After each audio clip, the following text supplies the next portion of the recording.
Victoria Sinclair had stood in boardrooms that made grown men flinch. She had negotiated contracts worth 9 figures without blinking. She had buried grief, ambition, and loneliness under a wardrobe that cost more than most people's cars. But nothing, not one single moment in her 30 years, had prepared her for the morning she walked into her father's office and discovered that the empire she had sacrificed everything to protect was already gone. Not failing. Gone. And the only man who could save it was someone she had never met. A mechanic. A widower. A stranger with a daughter and a small house and grease permanently worked into the lines of his hands. If this story already has you hooked, hit that like button right now and drop a comment telling me what city you're watching from. I want to see exactly how far this story travels. Now let's get into it. The call came on a Tuesday. Victoria remembered that detail with strange clarity afterward. The way the morning had started out ordinary, even pleasant, the kind of Tuesday that didn't announce itself as the hinge point of an entire life. She had been in the back of a car moving through downtown traffic, a cortado balanced in one hand and her phone in the other, scrolling through acquisition reports that her assistant had flagged for review. Outside the window, the city moved at its usual indifferent pace. She hadn't been paying particular attention to any of it. Then her father's name lit up the screen, and something shifted in her chest before she even answered. Harold Sinclair did not call during business hours. He sent emails. He had his assistant schedule formal meetings. He communicated through intermediaries and legal channels and carefully worded memos. The man had once delivered news of Victoria's mother's hospitalization through a typed note slid under her dormitory door at boarding school. A phone call at 9:14 on a Tuesday morning was not Harold Sinclair's style. She answered on the second ring. "Where are you?" His voice was flat, not angry. Flat in a way that was worse than angry. "In the car. 10 minutes from the office." She set the cortado down. "What's wrong?" A pause. Long enough that she could hear the faint sound of traffic through his end of the line, which meant he was somewhere he shouldn't be. Outdoors, exposed, not behind the insulated walls of the Sinclair Group's 42nd floor. "Come to the house," he said. Not the office. The house. The call ended. Victoria stared at the screen for a moment, then told the driver to change direction. Well, the Sinclair family home sat on 4 acres in Westfield, behind a gate that required 3 separate authorization codes to open. Victoria had grown up inside those gates, had learned to walk on the marble floors of the entrance hall, had done her homework at the long mahogany table in the East Library while her father worked 18-hour days building an empire she was expected to inherit. She knew every room, every corner, every peculiar silence of that house. She had not been back in 7 months. Harold was waiting for her in his study, which was unusual. He was almost always behind the desk when she came to this room. He was standing at the window instead, his back to the door, looking out at the garden. He had aged in 7 months. That was Victoria's first thought, and she was not a person who thought sentimental things easily. But it was undeniable. The set of his shoulders was different, the weight of him. "Sit down," he said without turning around. "I'm fine standing." He turned then, and she saw his face fully, and she understood that whatever this was, it was serious in a way she had not anticipated. "The Sinclair Group is insolvent," he said. The word landed strangely. It had a clinical sound, like a diagnosis. "What do you mean, insolvent?" "I mean exactly what the word means." He moved to his desk, but didn't sit either. He stood behind it with both hands flat on the surface, like a man steadying himself on a ship deck. 19 months of consecutive losses, a hedge position that went catastrophically wrong last spring. 3 commercial real estate investments that are underwater by roughly $240, and a credit line that 2 of our primary lending partners have decided, simultaneously, not to renew. Victoria said nothing. She was doing the math, and the math was telling her things she didn't want to hear. "We have approximately 60 days before we cannot meet payroll," Harold continued. 90 days before we are looking at formal insolvency proceedings. The legal team has been managing the optics, but the situation is—" He stopped, picked up a pen from the desk, looked at it, put it back down. "There is no restructuring path that works on the timeline we have. There are always restructuring paths. Not when your primary creditors have already been contacted by Meridian Capital." The name hit her like a physical thing. Meridian Capital was run by a man named Douglas Hale, who had spent 11 years trying to dismantle the Sinclair Group through various means: regulatory challenges, hostile acquisition attempts, coordinated short positions against their publicly traded subsidiaries. He had failed every time. But 11 years was a long time, and Douglas Hale was not a man who ran out of patience. He approached them, Victoria said. He more than approached them.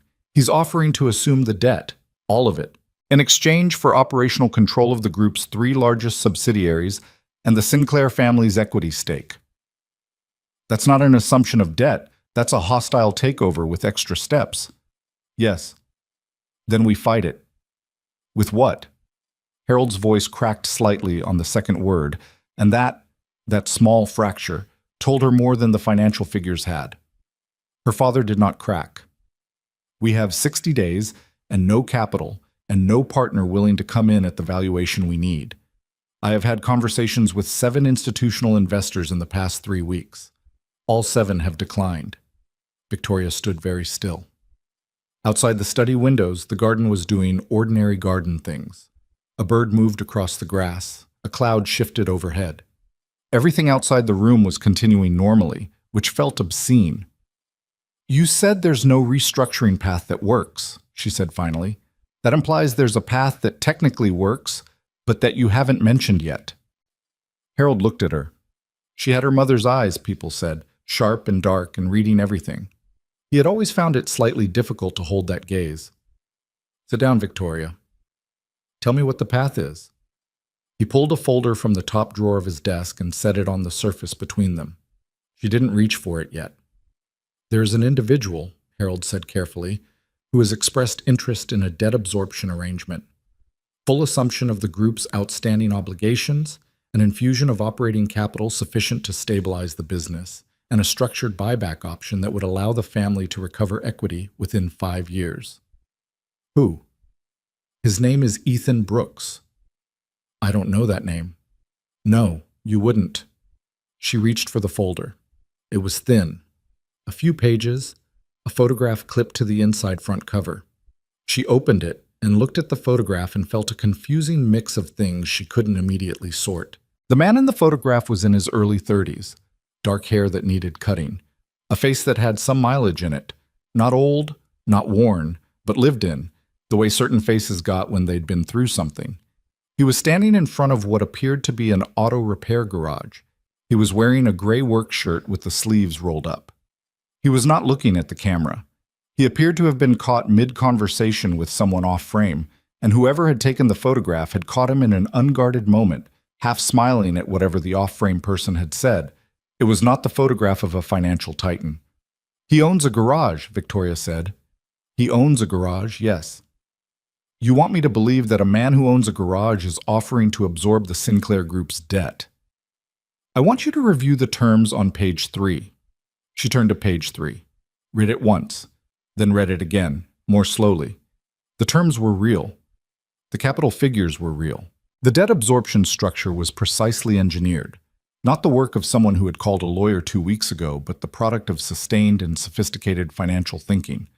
Whoever had drafted this document understood the Sinclair Group's liability architecture in granular detail. This is a marriage proposal, she said. She heard her own voice and noted, distantly, that it was very calm. It is a conditional debt arrangement that requires me to marry him. That's a marriage proposal, Father. Harold said nothing. He's requiring marriage as a condition of the deal. He has a daughter, Harold said, as if that explained something. He lost his wife 4 years ago. He has a 6-year-old daughter, and He stopped again, and this time the pause was different, heavier. He wants stability. He wants a structured arrangement with someone who understands the kind of world he's operating in. What kind of world is he operating in? He's a mechanic. He is more than he appears. I have reason to believe that, although I cannot give you a full account of why I believe it. You cannot give me a full account. Victoria closed the folder.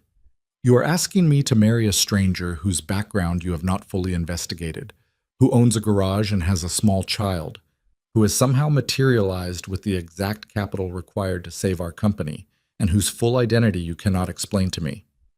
I'm asking you to consider I understand what you're asking. She set the folder back on the desk, pushed it toward him with 2 fingers. I need 24 hours. She didn't sleep that night. This was not unusual. Victoria Sinclair had not been a good sleeper since her early 20s.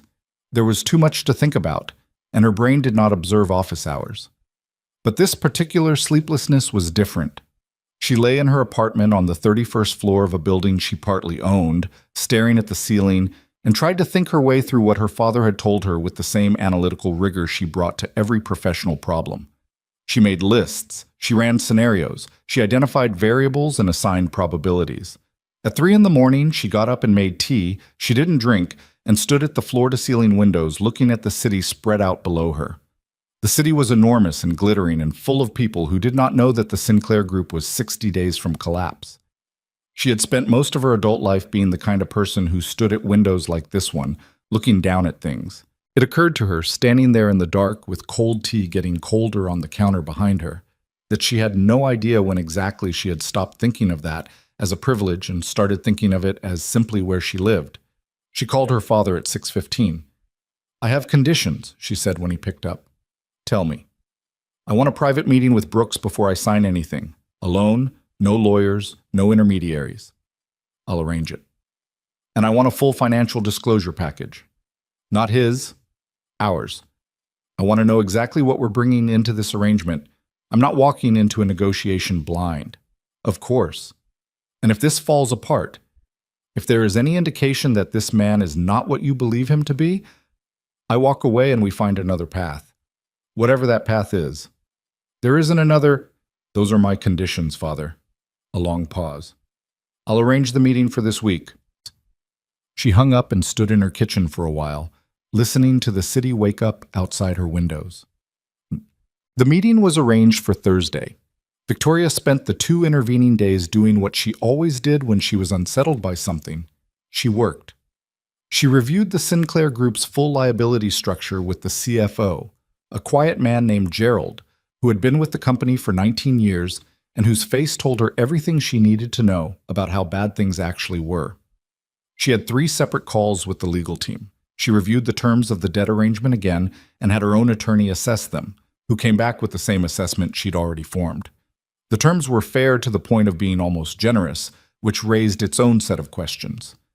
She also, in a moment she preferred not to examine too closely, looked up Ethan Brooks online. There was less than she expected. A business registration for Brooks Automotive, established 8 years ago. A residential address in a neighborhood called Clairton, which she had to look up on a map because she'd never heard of it. A brief mention in a local community newsletter about a youth baseball fundraiser. A 3-year-old obituary for a woman named Claire Brooks, survived by her husband Ethan and their daughter Ava, who had died after a 2-year illness at the age of 29. Victoria read the obituary twice. It was short, 5 sentences. It named Claire's parents and a sister and described her as beloved by everyone who knew her, which was the kind of thing people wrote when they didn't know what else to say. She closed the browser and went back to the liability spreadsheets. The meeting took place at a coffee shop, which was itself a kind of statement. Her father had offered the group's conference rooms. Ethan Brooks had suggested a coffee shop on the corner of 2 streets in the financial district that Victoria had passed hundreds of times without ever entering. She arrived 7 minutes early because she always arrived early to negotiations. The place was medium-sized, moderately busy, with the kind of lived-in character that came from being in the same location for a long time. She found a table in the corner with sight lines to both the entrance and the counter, ordered black coffee she didn't particularly want, and waited. He was on time. She recognized him immediately from the photograph, which was interesting because the photograph had not been a particularly flattering or revealing image. He was taller than she'd estimated from the picture, easily over 6 feet, and he moved through the coffee shop with the kind of unhurried attention that she associated with people who were comfortable in their own bodies and didn't particularly care who was watching. He spotted her before she could do the thing she'd planned, which was to observe him for a moment before being noticed. He came directly to the table. Ms. Sinclair. His voice was lower than she'd expected. He pulled out the chair across from her without being invited and sat down, dropping a worn canvas jacket over the back of it. He was not wearing a suit. He was wearing dark jeans and a blue button-down with the top button open, and he looked like someone who had considered the occasion and dressed appropriately for it without making a performance out of it. "Mr. Brooks?" She extended her hand. He shook it. His hand was rough in places, not the soft handshake of boardroom people, but the grip was sure and brief, and he let go without holding. A server came. He ordered coffee, plain, and thanked the server by name, which meant he'd been here before. "You've had 2 days to review the terms," he said when the server left. Not a preamble, not small talk, straight to it. "I have." "And?" "The terms are favorable, almost suspiciously so." She watched his face when she said suspiciously. Something moved across it. Not offense, not concern, something that might have been faint amusement, which raises the question of what you're actually getting out of this arrangement. "I told you what I'm getting. You told my father. I want to hear it directly." He looked at her steadily for a moment. He had gray eyes, she noticed. Not cold gray, more the kind of gray that suggested they changed color in different light. "I have a daughter. She's 6. She's going to grow up asking questions about why her house only had one parent in it, and I don't have a good answer to that question." "So you decided to buy a wife?" His jaw tightened slightly. "I decided to build something structured, something real, but defined. I'm not looking for a performance. I'm not interested in someone who's going to move in and spend 6 months trying to get back out." "Then what are you interested in?" "Someone who shows up, who's present, who treats my daughter with basic human decency." He paused. "Someone who can function in the arrangement without treating it like a hostage situation." "And you selected me for this." "I selected you because you have a reason to be invested in making it work. And because—" He stopped, and for the first time she had the impression he was choosing his words with some care. "Because I read the piece in the Financial Review about the Meridian Capital dispute 3 years ago. The one where you found the regulatory filing that broke their acquisition attempt. You did that yourself, not your legal team. You." Victoria blinked. She had not expected that. "You read a 3-year-old regulatory filing story." "I read a lot." He picked up his coffee. "I'm not asking you to love me. I'm not asking you to pretend anything. I'm asking you to come into my house, treat my daughter like she matters, and give this a real attempt. In exchange, your family's company doesn't collapse." The directness of it was almost jarring. She had sat across from some of the most sophisticated negotiators in American business, and not one of them had ever opened with anything this blunt. "You understand what you're asking," she said. "You understand that my entire life is built around a different kind of existence." "I know what your life looks like." "Do you?" "I know you live in a building you partly own on the 31st floor. I know you haven't taken a vacation in 4 years. I know you were supposed to make partner at Westfield Consulting before your father asked you to come back to the group, and you gave that up, and you've spent the last 6 years trying to prove that was the right call." He set down his coffee. "I did my reading too." She held his gaze. "Then you know I'm not someone who adapts easily." "I'm not asking for easy. I'm asking for honest." She sat with that for a moment. Outside the coffee shop windows, the financial district was doing what it always did. Moving fast, talking loud, everyone performing their version of importance. She had belonged to that world so completely, for so long, that she had stopped being able to see it clearly. Looking out at it now, from inside this ordinary coffee shop, sitting across from a man who owned a garage and had memorized a 3-year-old magazine profile of her, she felt something she couldn't name pressing at the edges of the clean, controlled version of herself that she always brought to negotiations. 3 months, she said. "What?" "Give me 3 months. If the arrangement isn't functional, if it isn't working in ways that are clear to both of us, we renegotiate the structure." He considered this. Define functional. "Ava is well. You and I are managing the arrangement without active conflict. The company is stabilizing." She paused. "Those 3 things." He was quiet for a long moment. She watched him think, really think, not perform thinking, and found herself noting, against her will, that it was not unpleasant to watch. 3 months, he said finally. "Yeah, okay." They shook hands across the coffee shop table, and it was the strangest deal she had ever made. and she drove home in a car she suddenly noticed was immaculate and climate-controlled and utterly silent, and sat in the parking garage of her building for 7 minutes before she went inside. 3 days. That was how long it took for the attorneys to prepare the formal documents, for the financial transfers to be initiated, for the logistical machinery of the agreement to begin moving. 3 days? And then Victoria Sinclair was standing on the sidewalk in front of a house in Clairton with 2 suitcases and a carry-on and a feeling in her chest that she could not accurately name. The house was small. That was the first thing. She had known it would be small. She had seen the address, had looked at the neighborhood on a map, had understood intellectually that this would not be a penthouse or a brownstone or anything in the range of what she was used to. But knowing and seeing were different things, and standing on the sidewalk with her suitcases, she registered the house with her whole body in a way that reading about it had not prepared her for. It was a 2-story Cape Cod style with pale blue paint that was fading in places. A small front porch with 2 chairs on it. A driveway with a truck parked in it that had some kind of sticker on the rear window she was too far away to read. A front yard that was neat but not manicured. The grass was cut, the borders were edged, but there were no landscaping flourishes, no statement plantings. It was a house where someone had done the necessary things but hadn't had the time or the resources or the inclination to do more than that. She was standing there still looking at it when the front door opened. Not Ethan. A child. Small, brown-haired, 6 years old, wearing a purple t-shirt with what appeared to be a dinosaur on it. She stood in the doorway and looked at Victoria with the unfiltered directness that small children brought to everything, head tilted slightly, taking in the suitcases, the clothes, the fact of a stranger standing on her front walk. Then she called back into the house, at a volume well out of proportion to her size. "Dad! She's here! She has a lot of bags!" Victoria stood on the sidewalk and felt, for the first time in a very long while, completely at a loss. Ethan appeared behind his daughter a moment later, hand resting briefly on her shoulder. He was in a gray work shirt, the same brand as in the photograph she noticed, which meant he owned more than one. And he had clearly come from the garage because there was a streak of something dark along the inside of his forearm that he'd made some effort to wash off, but hadn't entirely succeeded. "Ava, let her come up the steps."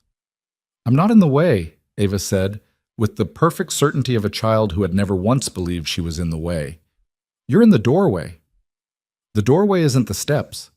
He gave Victoria a look over the top of his daughter's head that was very briefly, very specifically, an apology. Victoria picked up her suitcases and walked up the front path. "Victoria Sinclair," Ava said as she reached the porch steps. Not a question, a fact being confirmed. "Dad said you're going to live here." "Yes," Victoria said. "That's right." "Are you going to sleep in the big bedroom?" "Ava," Ethan started, "because the big bedroom has the window that faces the maple tree. I like that window. But Dad said I can't sleep in there because it's his room, and now your room." She considered Victoria with her head still tilted, apparently working through something. "Do you like maple trees?" Victoria looked at the child. She was trying to remember the last time someone had looked at her with this much open, uncomplicated curiosity, and she could not think of an example. "I don't have a strong opinion about maple trees," she said. Ava appeared to take this as an acceptable answer. "That's okay. You'll probably get one." She stepped back from the doorway to let Victoria inside. The interior of the house was, she searched for the right word, and landed, somewhat reluctantly, on warm. Not warm in a designed way. Warm in the way that a place got when someone had been living in it with intention and without self-consciousness. There were books on a shelf that had clearly been read, a pair of small sneakers abandoned near the base of the stairs, a drawing tacked to the side of the refrigerator that she could see through the doorway into the kitchen, a house in crayon, badly proportioned with a sun in the corner that had a smile on it. Everything in the place was fine and ordinary and completely unlike anything she had lived in for the last 12 years. "Kitchen's through there," Ethan said. "Bathroom on the right, end of the hall. Your room is up the stairs, second door." He looked at her suitcases. "I'll get those." "I can manage." He was already picking them up. She noted as he did it that both cases were heavy enough that most people would have had to maneuver them upstairs with some effort, and he carried them like they were inconvenient rather than difficult. She followed him up the stairs without saying anything. The room was the largest bedroom, as Ava had indicated. It had white walls and a window that did, in fact, face a maple tree. The furniture was simple: a double bed with a plain dark wood frame, a dresser, a small nightstand with a lamp. Clean, uncluttered, a closet with good light. It was nothing like her bedroom on the 31st floor. It was nothing like anything she had slept in since she was a teenager. Ethan set the suitcases down near the closet. Ava's room is across the hall. She sleeps through the night pretty reliably, but she gets up early. Bathroom between the rooms. Why, you'll want to lock it from your side if you need privacy. Right. There's food in the kitchen. I usually cook, but if you... He stopped. Actually, let's not try to solve everything tonight. You just got here. Victoria looked at him. I appreciate the management, but I don't need to be handled. He looked back at her. I wasn't handling you. I was saying we don't need to set every rule tonight. A beat. There's a difference. She said nothing. He moved toward the door, then paused with his hand on the frame. For what it's worth, I know what this is. I'm not pretending it's something else. He looked at her steadily. But I meant what I said at the coffee shop. I'm asking for honest. Not easy, just honest. He left her alone in the room. Victoria stood in the middle of the floor of a small bedroom in a house she had never seen before, in a neighborhood she had never visited, in a life that had, in the space of 3 days, become completely unrecognizable. Outside the window, the maple tree moved slightly in the wind. One of the branches was close enough to the glass that it made a faint sound against it. Not loud, barely audible, just present. She sat down on the edge of the bed, pressed her palms flat against her thighs the way she did when she needed her hands to stop moving, looked at the ceiling. 60 days ago, she had been reviewing acquisition reports in the back of a car. Show up, he had said. Be present. She sat there in the quiet for a long time. Downstairs, she could hear the muffled sound of Ava's voice. Not the words, just the general brightness of the tone, the particular noise a child made when they were telling someone something important. And then Ethan's voice, lower, answering something, and a brief laugh. Not performed, just happening, a laugh that didn't know it was being listened to. Victoria looked at the window. The maple tree moved again. She stood up and began unpacking her suitcases. The first morning was the hardest. Victoria woke at 5:40, which was her normal time, in a room that was entirely wrong, not in the sense of being unpleasant, but in the sense of being unfamiliar in ways that her body registered before her mind fully caught up. The ceiling was lower than the one she was used to. The light coming through the maple tree window was different, filtered through leaves rather than bouncing off glass towers. The mattress was softer than hers. The sound profile of the house was completely foreign. No ambient building noise, no elevator machinery, no distant traffic from 31 floors down. Just a faint creak that old houses made when they shifted in the early morning, and somewhere outside birds. She lay there for a moment, staring at the ceiling, doing the thing she'd trained herself not to do, which was take stock of everything wrong with the situation before she'd given it any real time to develop. It was a habit her therapist, a woman she'd stopped seeing 2 years ago when her schedule made it genuinely impossible, had identified as Victoria's primary method of self-protection. Name the problem before the problem can surprise you. Stay ahead of it. Stay in control of the narrative. She got up before she could continue down that particular road.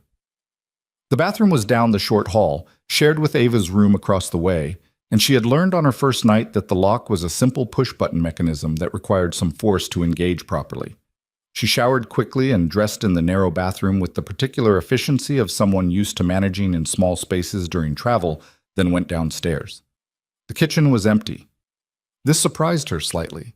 She wasn't sure what she had expected, some version of household activity. Instead, the kitchen was quiet, and the house was quiet. And it was just past 6 in the morning, and apparently she was the first one awake.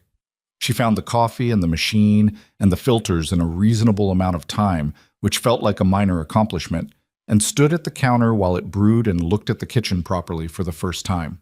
It was practical. Everything in it had clearly been chosen because it worked, not because it looked good, not because it represented anything. The appliances were not new, but they were clean. There were dishes visible on an open shelf because there wasn't quite enough cabinet space to hide them all. And the dishes didn't match, and someone had organized them by size rather than by set, which meant the organizing had been done by a practical person rather than an aesthetic one. There was a magnetic strip on the wall beside the stove with knives on it, which told her Ethan actually cooked rather than just owning knives. There was a child's drawing on the side of the refrigerator. She'd noticed it the night before. And a second one she hadn't seen, half hidden behind a takeout menu.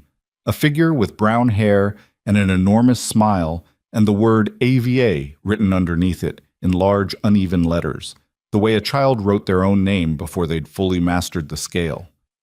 Victoria poured coffee and took it to the small table by the window.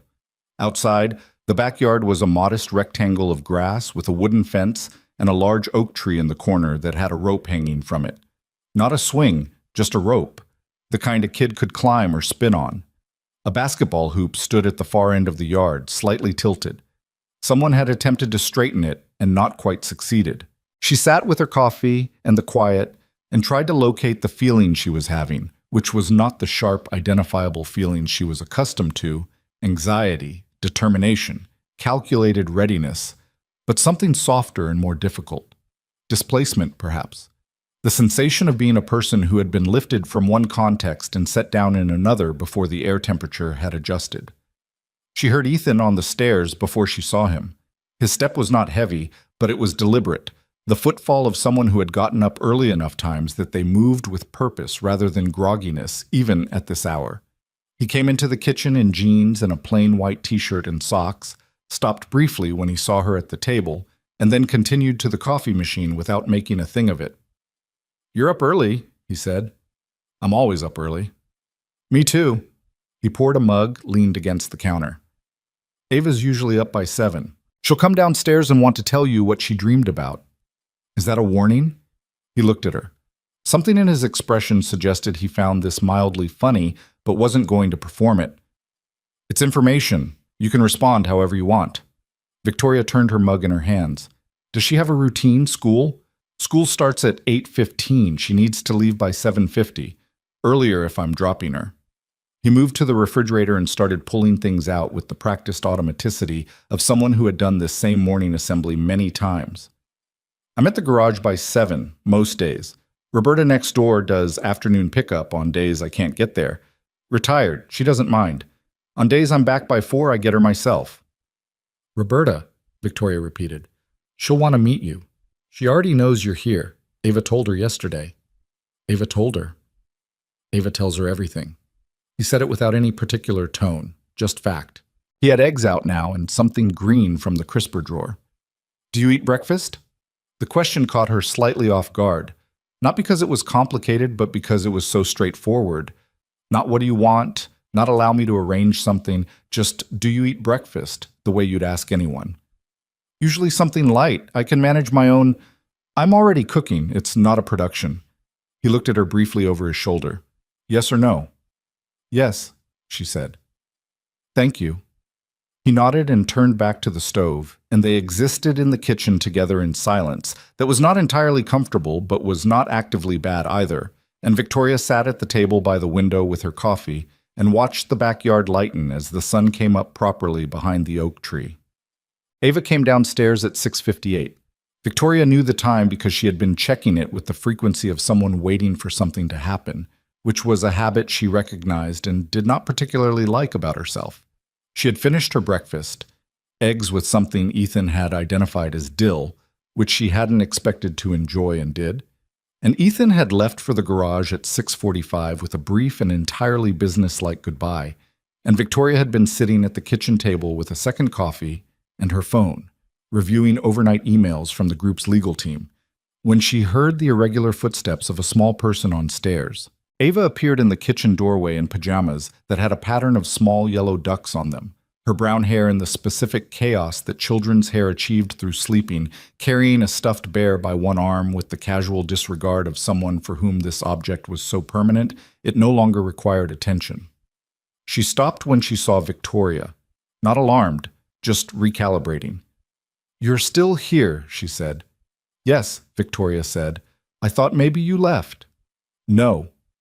Ava considered this. She came the rest of the way into the kitchen and went to the cabinet where, apparently, she knew where the cereal was, and got herself a bowl with the focused efficiency of a child who had done this particular task many times. She was not quite tall enough to reach the cereal on the second shelf without going on her toes, and she went on her toes with absolute seriousness and got it without asking for help. "Dad already went to work," she said, setting the bowl on the table across from Victoria. "I know, he told me. He goes early." She got milk from the refrigerator, poured it with great concentration, the kind of concentration that came from having spilled it before. "He comes back for dinner, though. He always comes back for dinner." Victoria looked at the child. The way she said always, not as a boast, just as a settled fact, something that had been proven to her enough times that it sat in her chest like a piece of furniture rather than a hope. He always comes back for dinner. It was the most important thing in her world, Victoria understood, and it was entirely ordinary. "What did you dream about?" Victoria heard herself ask. Ava looked up from her cereal with sudden full attention, like a light switching on. "You want to know?" "You dreamed something.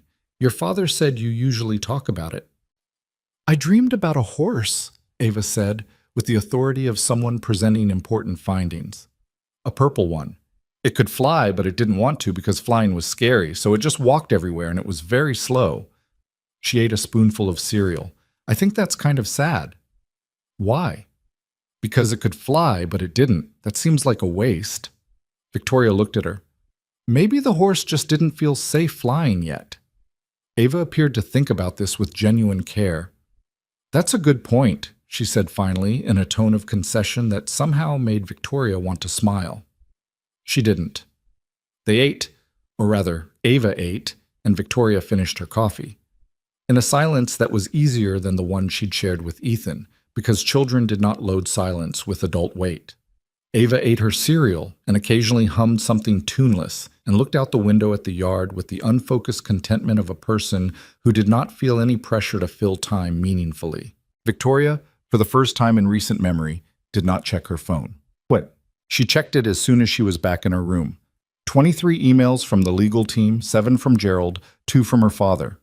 She read through them with her back against the headboard, feet on the pale bedspread, and felt herself slide back into the identity that made sense to her, the one with a job and a strategy and clear adversaries and defined goals. The emails told a familiar story. Meridian Capital's attorneys had filed preliminary paperwork that suggested they were still pursuing their acquisition play despite the debt arrangement with Ethan. Whether they knew about the arrangement yet or were simply continuing a motion they'd started before it was finalized was unclear. Either way, it required immediate attention. She called Gerald. "How exposed are we?" she asked, without preamble. "The debt transfer was completed yesterday," he said. "That removes the primary mechanism Meridian had, but they've started approaching shareholders directly, the smaller institutional holders. Whispering campaign, suggesting the debt arrangement is a stopgap, that the underlying business fundamentals are still negative, that whoever holds equity in the group is going to see it erode further regardless." "Which shareholders?" He named 4. She knew all 4. None of them were rock-solid loyalists, but none of them had been on her radar as targets either. Hale was reading the room correctly, which was irritating. "Reach out to all 4 this week. I'll take 2, you take 2. Do it personally, not through attorneys, and get me the full list of institutional holders below 10%. I want to know who else is in play." "Victoria." Gerald paused. "Where are you? Your assistant said you were—" "I relocated temporarily. It doesn't affect anything. I have a phone and a laptop and I'm fully operational." "Right." She could hear him processing this without asking questions, which was one of the things she valued about Gerald. "I'll have the shareholder list to you by this afternoon." She hung up and sat for a moment with the phone in her lap. Through the walls, she could hear Ava singing something. Not words, just the melody of something, moving through the house with it, the way children move through houses with things they were happy about. Victoria sat on the bed in the small white room and listened to it without quite meaning to. The first week was a calibration. That was how Victoria filed it in the part of her mind that cataloged things. She established a routine quickly, because routine was how she managed uncertainty. Wake at 5:40, coffee, review emails, be available and functional when Ava came downstairs. work in a room through the morning, eat whatever lunch was accessible or manageable, continue working, be present when Ava returned from school. The being present part was the part she hadn't mapped out properly, because she hadn't known what it would require. What it required, she discovered, was different from what she'd expected. Ava did not demand anything specific from her. She didn't ask Victoria to play or to engage or to perform any particular role. She simply seemed to operate on the assumption that Victoria was there, which meant she talked near her, included her in observations, occasionally asked her opinion on things of great importance, whether dinosaurs or dragons were more interesting, whether it was better to have a best friend or many friends, whether the word umbrella was a funny word or just a normal one. Victoria answered these questions honestly and without condescension, which appeared to be all that Ava required. No warmth was demanded, no performance, just honest engagement with whatever Ava brought. It should have been easy. It was not easy. It required a kind of lateral thinking Victoria had not regularly used, not the strategic, analytical engagement of her professional life, but something slower and more receptive, something that required her to actually stop and think about whether umbrella was a funny word before answering. It turned out, when she gave it real consideration, that it probably was. Ava laughed when she agreed. An uncomplicated, whole-body laugh. I knew it. Dad says it's just a normal word, but I think he's wrong. He might be, Victoria said. You could be right. You're on my side, Ava said with deep satisfaction, and went back to whatever she'd been drawing. Victoria sat with the warmth of that, the simple, unearned warmth of a child deciding you were on their side, and filed that too, in a different place than the calibration log, in a place she didn't examine too directly. Ethan came home for dinner every night. Not just most nights, every single night of that first week, exactly as Ava had described. Sometimes it was late, 6:45 or past it, and he'd come in with engine grease still somewhere on him and the specific tiredness that came from physical work rather than mental work, and he'd go straight to the kitchen and start making dinner because that was the routine, and the routine did not flex. Victoria watched him cook more than she intended to. Not for romantic reasons, or at least she told herself not for romantic reasons, and she believed it because she had enough self-awareness to know what romantic interest felt like, and this was something different. It was more that she found the watching instructive in a way she hadn't expected. Ethan cooked the way he did everything she'd observed, with full attention and without performance. He didn't do elaborate things. He didn't use it as an opportunity to demonstrate anything. He just made food that was actual food, using ingredients he appeared to keep reliably stocked, and the result was consistently better than the simplicity of the process suggested it should be. You cook every night, she said on Thursday, because by Thursday she had been watching long enough to have a genuine question about it. He glanced over his shoulder. He was making something with chicken and tomatoes that smelled better than anything her personal chef in the old apartment had produced in months. Yeah. By choice? Ava has opinions about food, strong ones. She needs to know what's in it. He stirred something. She went through a phase 2 years ago where she was convinced everything tasted better if I made it. I'm not sure that's true anymore, but the habit stuck. What kind of opinions? She won't eat anything orange, not because of the taste. She just doesn't like the color orange. Victoria processed this. Anything orange. Carrots, sweet potatoes, certain squashes. We work around it.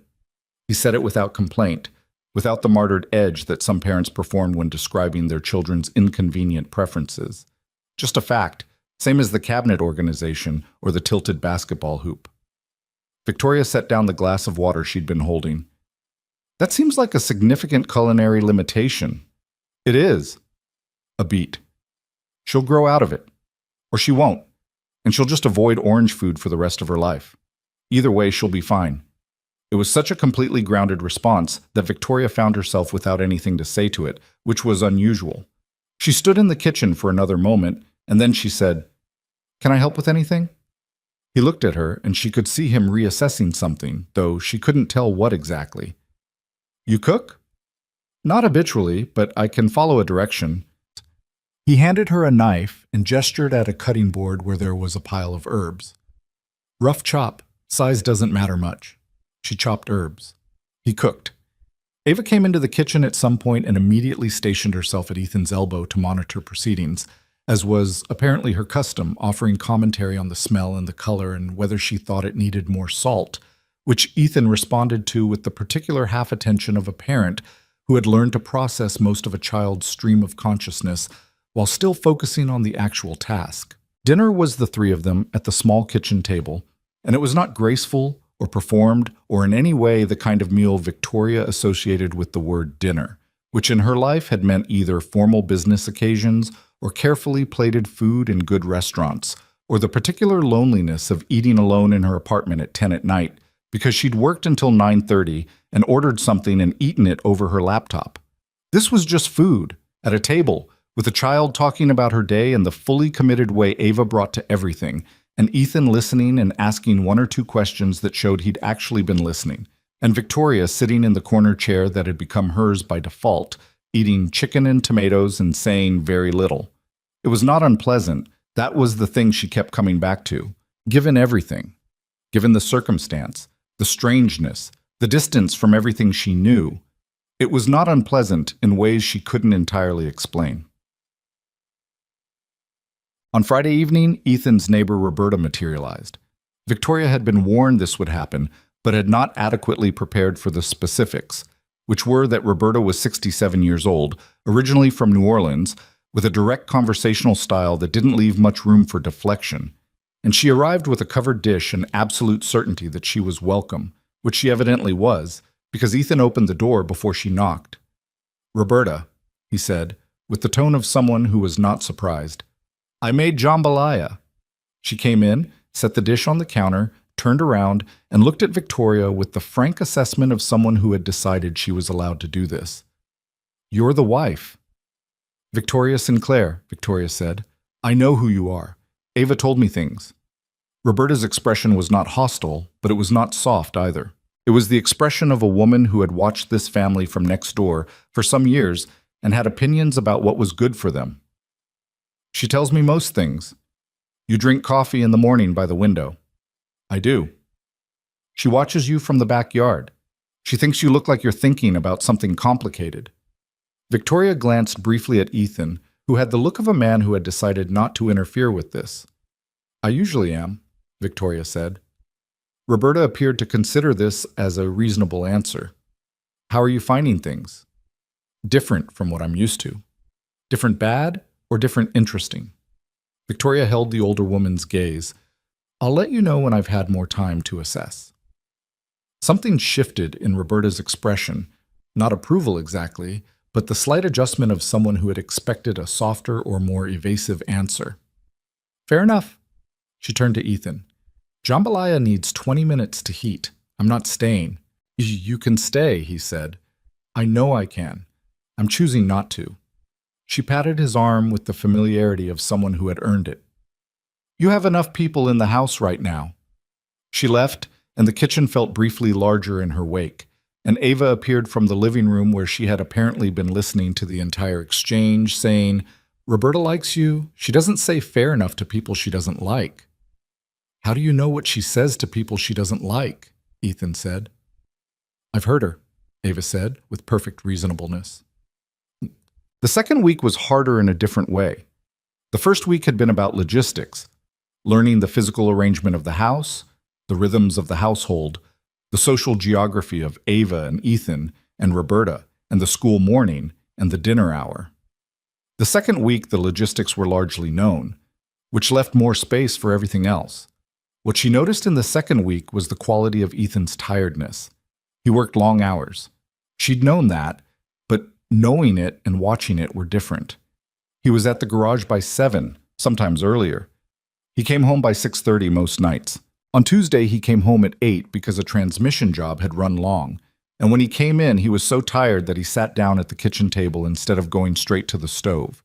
And Ava, who had been waiting with the particular contained restlessness of a child who wanted to see her parent and had been told to be patient, climbed immediately into the chair beside him and pressed her face against his shoulder.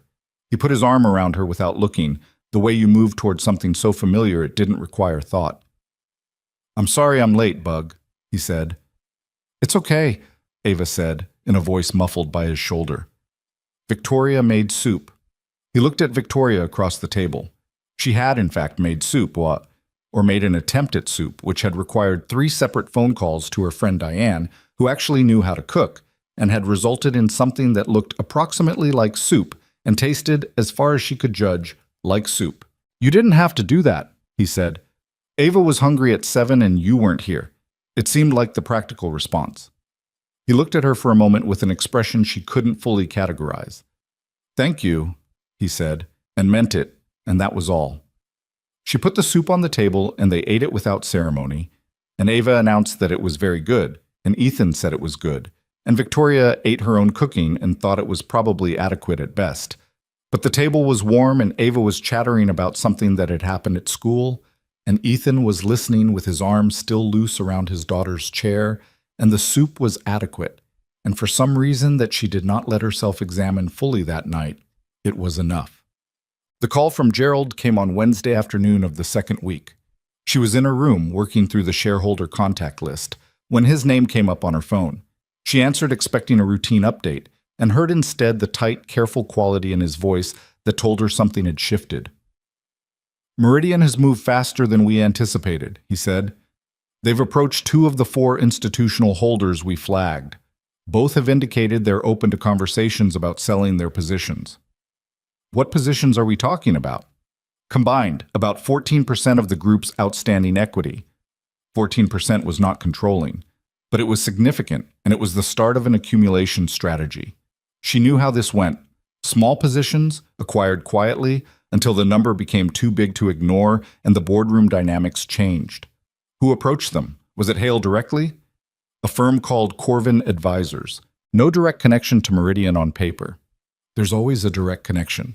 We just haven't found it yet. She stood up from the desk. "I need the last 3 years of Corvin's transaction history, and I need it by tomorrow." "I'll try to get Gerald. Tomorrow." A pause. "Yes, tomorrow." She hung up and stood in the middle of the room and ran the numbers in her head, the way she always did. Not on paper, not in a spreadsheet, but in the private computational space behind her eyes where she'd always been fastest. 14%. The 2 shareholders Gerald had mentioned, the timeline of Meridian's previous plays against the group, the question of whether Ethan's debt absorption had triggered something in Hale that she and her father hadn't fully anticipated. Not just continued aggression, but accelerated aggression, the move of someone who felt a window closing. She needed to go to the group's office. She needed to sit in a room with the full legal team and work this properly. She went downstairs where Ava was on the couch doing homework with the television on at a low volume behind her. A configuration that Ethan apparently allowed because Ava had demonstrated, by some informal experiment Victoria hadn't witnessed, that she actually concentrated better this way. "I need to go to my office," Victoria said. "I'll be back before dinner." Ava looked up from her worksheet. "Roberta can watch me." "I know. I was telling you where I was going." She hesitated. "Do you want me to call Roberta, or—" "She's probably already watching from the window." Ava said this as a neutral fact, and then returned to her worksheet with the settled quality of a child who was fine. Victoria called Roberta on her way to the car. Roberta answered before the second ring. "I saw you coming out," she said. "I've got her." "Thank you." "You going to your office?" "Yes." "Good." A brief pause, and then in a different tone, "It's good that you went back. Don't let it go completely. That's not good for a person." Victoria stood beside her car and looked at Roberta's house for a moment. "That's not your concern." "No," Roberta agreed, without any offense. "Drive safe." The group's offices were in the financial district, 42 floors of familiar territory, and Victoria spent 4 hours in the conference room with 3 attorneys, and Gerald and a forensic accountant Gerald had quietly brought in without being asked, which told her Gerald was more worried than he'd let on over the phone. They took apart Corvin Advisors' transaction history. It took 2 hours to find the thread, a series of management fee arrangements that linked Corvin to a holding company that linked to a law firm that had represented Meridian Capital on 2 previous deals. Not a direct line, but a line nonetheless. Hale's fingerprints, faint but present. "We can use this," Victoria said. "Not legally. The connection is too indirect to constitute disclosure violations. But we can surface it informally to the shareholders Corvin has approached. Let them understand who they're actually dealing with. Reputationally, one of the attorneys said carefully. Reputationally, yes. We're not making allegations. We're providing relevant context for their decision-making. She looked around the table. Do we know if the two affected shareholders have signed anything yet? Not to our knowledge. Corvin's been in preliminary conversations only.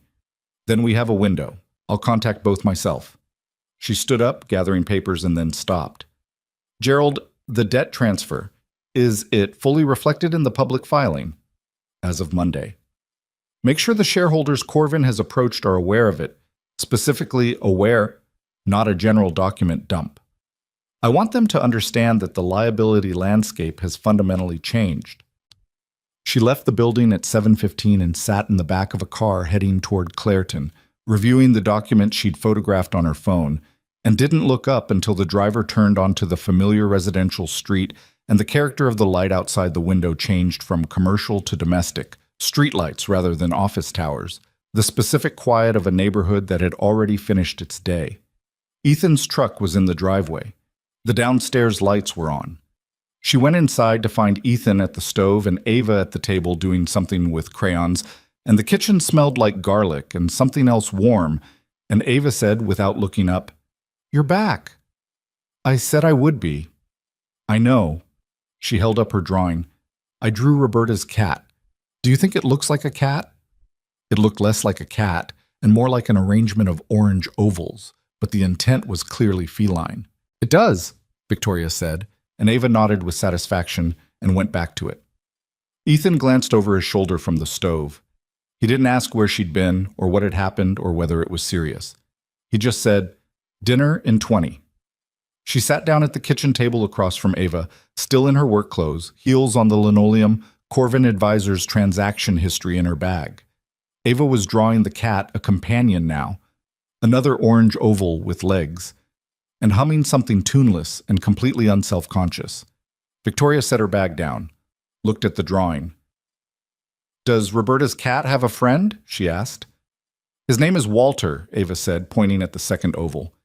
"He's the cat's cousin. They don't always get along, but they like each other." "That sounds complicated." "It is," Ava agreed with a seriousness that suggested she found complicated relationships entirely relatable. She looked at Victoria. "Did you have a hard day?" Victoria blinked. "What makes you ask that?" "You have a line." Ava pointed between her own eyebrows. "Here, Dad has it too when he has a hard day." Victoria touched her forehead without meaning to. "It goes away," Ava said helpfully. "Dad's always goes away at dinner." She went back to drawing Walter the cat's cousin, and Victoria sat with that for a moment, the absolute unguarded simplicity of it, the particular way this child noticed things and said them without calculation. She was aware, sitting at that table, that something had shifted in the past 2 weeks in a way she hadn't tracked carefully enough to name. Not resolved. Nothing was resolved. The company was still under threat. The arrangement was still strange and defined and contractual and not what anyone would choose. She still did not belong in this house in any organic sense, but the line between Ethan's eyebrows went away at dinner. And Ava watched her drink coffee from the backyard and thought she was thinking about complicated things. And soup that was merely adequate had been enough, and Roberta had said fair enough, which was apparently a form of acceptance, and she had chopped herbs on a cutting board, and it had not been beneath her. She didn't do anything with these observations. She just noted them, the way she noted most things, carefully, without forcing a conclusion before the data was complete. Ethan put a plate in front of her without comment, and she picked up a fork. And outside the window, the oak tree stood in the darkening yard with the rope hanging from it perfectly still in the evening air. The shareholders held. Both of them. The two institutional holders that Corvin Advisors had approached, the one sitting on a combined 14% of the group's equity. Victoria had contacted them personally, not through attorneys, not through intermediaries, just direct phone calls in which she laid out the Corvin to Meridian connection with the same clean precision she brought to every negotiation that mattered. She didn't threaten. She didn't appeal to loyalty because loyalty was not a reliable currency in institutional investing. She presented facts and context and let both men understand, without anything being said explicitly, that whoever they sold to was Douglas Hale, and whatever Hale told them about the group's prospects was a story he was telling to serve his own acquisition play. Both held. Both. She found out on a Thursday morning, 2.5 weeks into her life in Clairton, sitting at the kitchen table with her coffee while Ava ate cereal and told her something complicated about a disagreement she'd had with her best friend at school, whose name was Priya, and who had, apparently, claimed that purple was a better color than blue, which Ava found both wrong and personally offensive. Gerald's text came while Ava was mid-sentence. Both confirmed holding. No further Corvin contact. Victoria read it, set the phone face down on the table, and said, "Why is blue better than purple?" Ava looked at her with an expression of profound vindication. "It's just more. You know? Blue is the sky and the ocean. Purple is some flowers, and that's it." That seems like a reasonable position. Priya doesn't think so. Priya is wrong, Victoria said, which was a more definitive statement than she'd intended, and Ava laughed the way she laughed when something landed exactly right, full and unguarded, and Victoria felt the warmth of it move through the kitchen like a current. She picked up her phone and texted Gerald back. "Good. Watch for secondary approaches." Hale doesn't stop at the first no. Then she put her phone away and finished her coffee. Set. She told Ethan about the shareholder situation that night. Not because she owed him an update. Technically, the debt arrangement gave him financial interest in the company's stability, but they had no formal information sharing structure. But because she found, when she sat down to think about it, that she wanted to tell someone, and the person she was living with was the only person who had been present for any of it.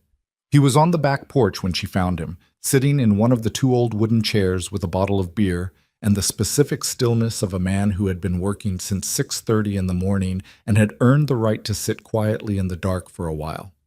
The yard was dark except for the porch light throwing a circle that didn't reach the fence, and the oak tree was a shape rather than a detail, and somewhere down the block someone was mowing a lawn late. She stood in the doorway for a moment before he heard the screen door and turned. "Sorry," she said. "I can leave you—" "Sit down," he said. Not unfriendly, just direct.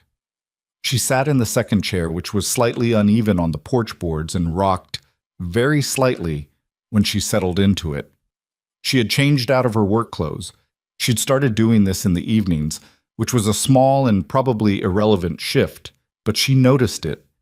And she was in plain dark pants and a gray pullover that was loose enough to be comfortable, which was a garment she owned primarily for travel, and had not worn at home in years. "I talked to both shareholders today," she said. "The one's Meridian was approaching. They're holding." He nodded slowly, looking at the yard. "Hale back off?" "For now. He'll try something else." "Yeah." He took a drink. "He sounds like the kind of person who takes a loss and regroups." "He is exactly that kind of person." She paused. "Do you know him?" "Not personally. I know the type." She looked at him sidelong. "You know the type." He was quiet for a moment, in the way he sometimes got quiet. Not evasive, she had come to understand, but actually thinking. There was a distinction, and it had taken her 2 weeks to calibrate it. "There are people who build things and people who take things," he said finally. "Hale is the second kind. He spent his whole career finding companies that other people built and finding ways to take them apart for the pieces. That's a reasonably sophisticated read of a man you've never met." "I read too." He glanced at her, and there was the faint version of something in his expression. Not quite a smile, but the preparation for one, the muscle memory of it. "You said that to me at the coffee shop." "I remember." "You seemed surprised then too." She said nothing to that because he was right, and there was no point in constructing a defense. She sat in the uneven chair and looked at the yard and listened to the distant lawnmower wind down into silence. "Can I ask you something?" she said. "Go ahead." "The terms of the arrangement, the debt absorption, the capital structure, all of it." She chose her words with some care, the same care she used when she was approaching something she genuinely didn't know the answer to. That document was not put together by a garage owner who called a lawyer one afternoon. Whoever drafted it understood the group's liability architecture in a level of detail that required either an exceptional attorney or someone with significant personal expertise. He was quiet. "I'm not asking because I think there's something wrong with it," she continued. "The arrangement has been straightforwardly beneficial. I'm asking because I have been trying to understand who you actually are for 3 weeks, and the information available doesn't add up to the person I'm looking at. The lawnmower was gone. The block was quiet. Inside the house, through the walls, she could faintly hear the sound of the television. Ava was still up, just barely, watching the 20 minutes of allowed evening television that Ethan permitted on school nights. "You'll know when there's something to know," he said. "That's not an answer." "I know it's not." He looked at her directly. "I'm not asking you to be patient because I'm hiding something bad. I'm asking because some things need the right moment, and this isn't it yet." She held his gaze. She was a person who did not tolerate incomplete information well. It was one of her known professional liabilities, the thing that made her push in negotiations when a more patient operator would wait. But there was something in the way he said yet that she found, against her usual instincts, genuinely credible.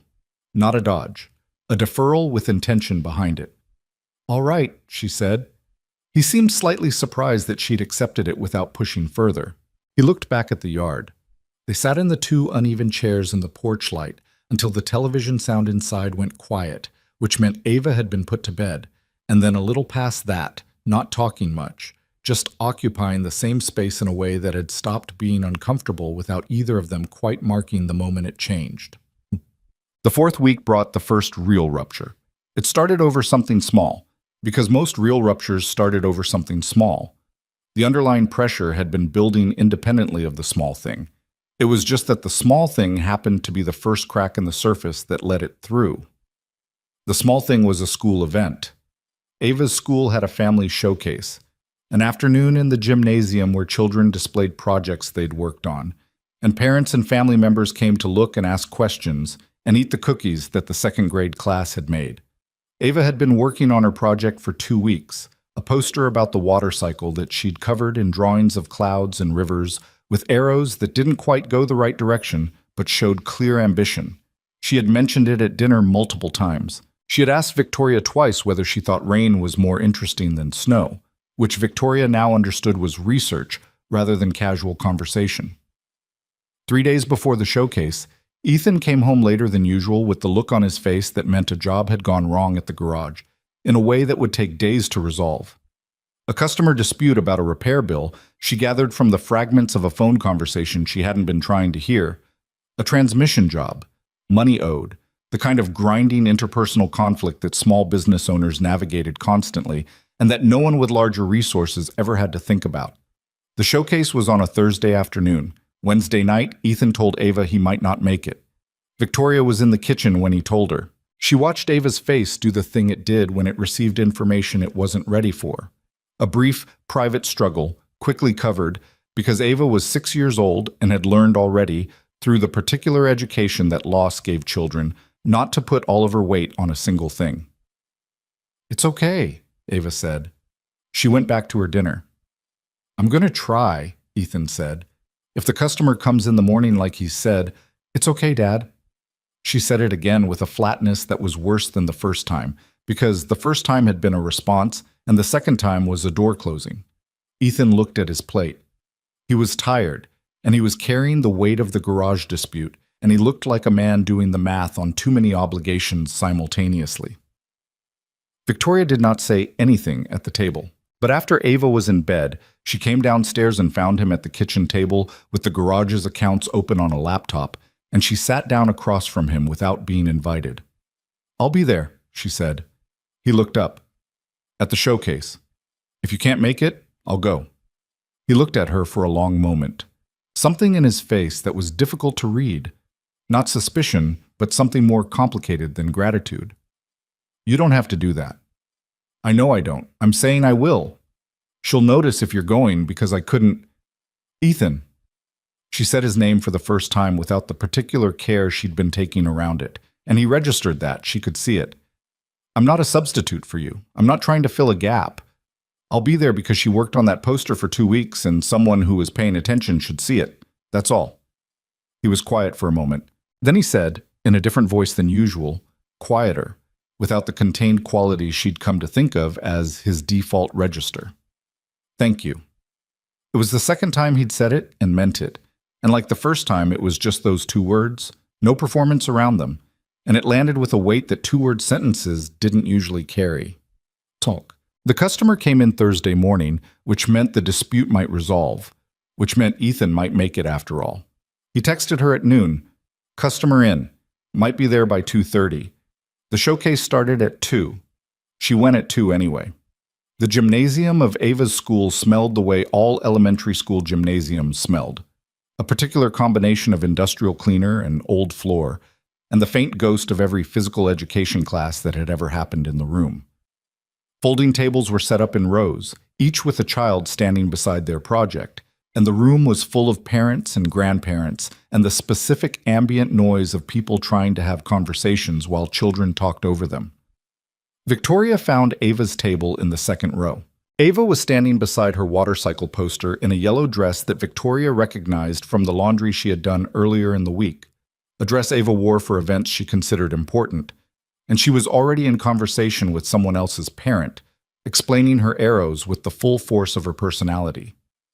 She saw Victoria, and her face did something that Victoria was not prepared for. Not just recognition, something more than recognition.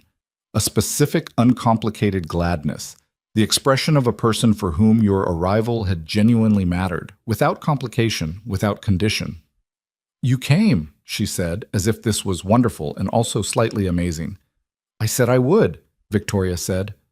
Ava grabbed her hand, just took it, the way children took hands without asking, without negotiating the meaning of the gesture, and pulled her toward the poster with something very close to urgency. Okay, so this is the water cycle. You already know what the water cycle is probably, but let me explain the arrows because my teacher said the arrows are a little confusing, but I think they make sense if you understand my system. Victoria stood beside Ava's project and let herself be explained to, and she listened and she asked actual questions, and Ava answered them with genuine scientific investment, and at some point Victoria became aware that her hand was still in Ava's, because Ava had not let go. And she had not let go either. Ethan arrived at 2:47. She saw him come through the gymnasium doors. He'd changed his shirt but not his jeans, and there was something at his collar that was probably residual grease, and he was looking for them. And when he found them, something in his face shifted in a way that she felt rather than saw, the particular relief of a father who had made it. Ava saw him a second later and said, "Dad!" with the kind of volume that made several people turn and let go of Victoria's hand to run across the gymnasium, and Ethan caught her and held her for a moment with both arms, and then she was pulling him back toward the poster to explain the arrows again, and Victoria stood to one side and watched the two of them together. She thought about the obituary. 5 sentences. Beloved by everyone who knew her. The woman whose absence was a shape in this family. Not a wound anymore, or not only a wound but a presence of its own kind. The outline of someone who had been and was not, and around whose edges this man had rebuilt something whole enough for a child to grow up inside of. She didn't say any of this. She just stood to the side and watched, and Ava explained the arrows for the third time, and Ethan listened as if he was hearing them for the first time, which was the particular talent of a parent who understood that the explaining was the point. The rupture, when it came, arrived 2 days later, which was a Saturday. She should have seen it coming. She had been trained to see things coming, and the signs had been present if she'd been paying attention to the right register. Ethan had been increasingly quiet since Thursday. Not cold, not distant in any pointed way, but turned inward in a manner she was learning to recognize as something he did when he was working through something he hadn't yet decided how to handle.